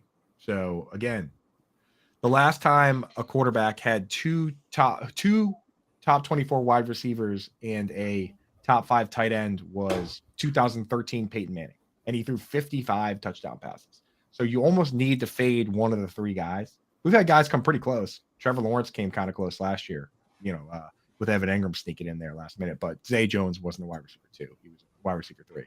But to kind of have all those guys up there, Dulcich, Sutton, Jeudy, you need the quarterback to be good. So if you're believing in Dulcich in the near future, you think that they can really turn it around, which they could, I still think Russell Wilson's a good quarterback. So exactly. Probably means I'm a little bit higher on Dulcich than consensus. The guys I'm touting are Dulcich, and I like Dulcich. I like Chig. We still like Cole Kmet. We still like Evan Ingram. There's a lot of guys from these groups that can be decent. Even Daniel Bellinger. Think about who could be a top 2 target on their team. You never know.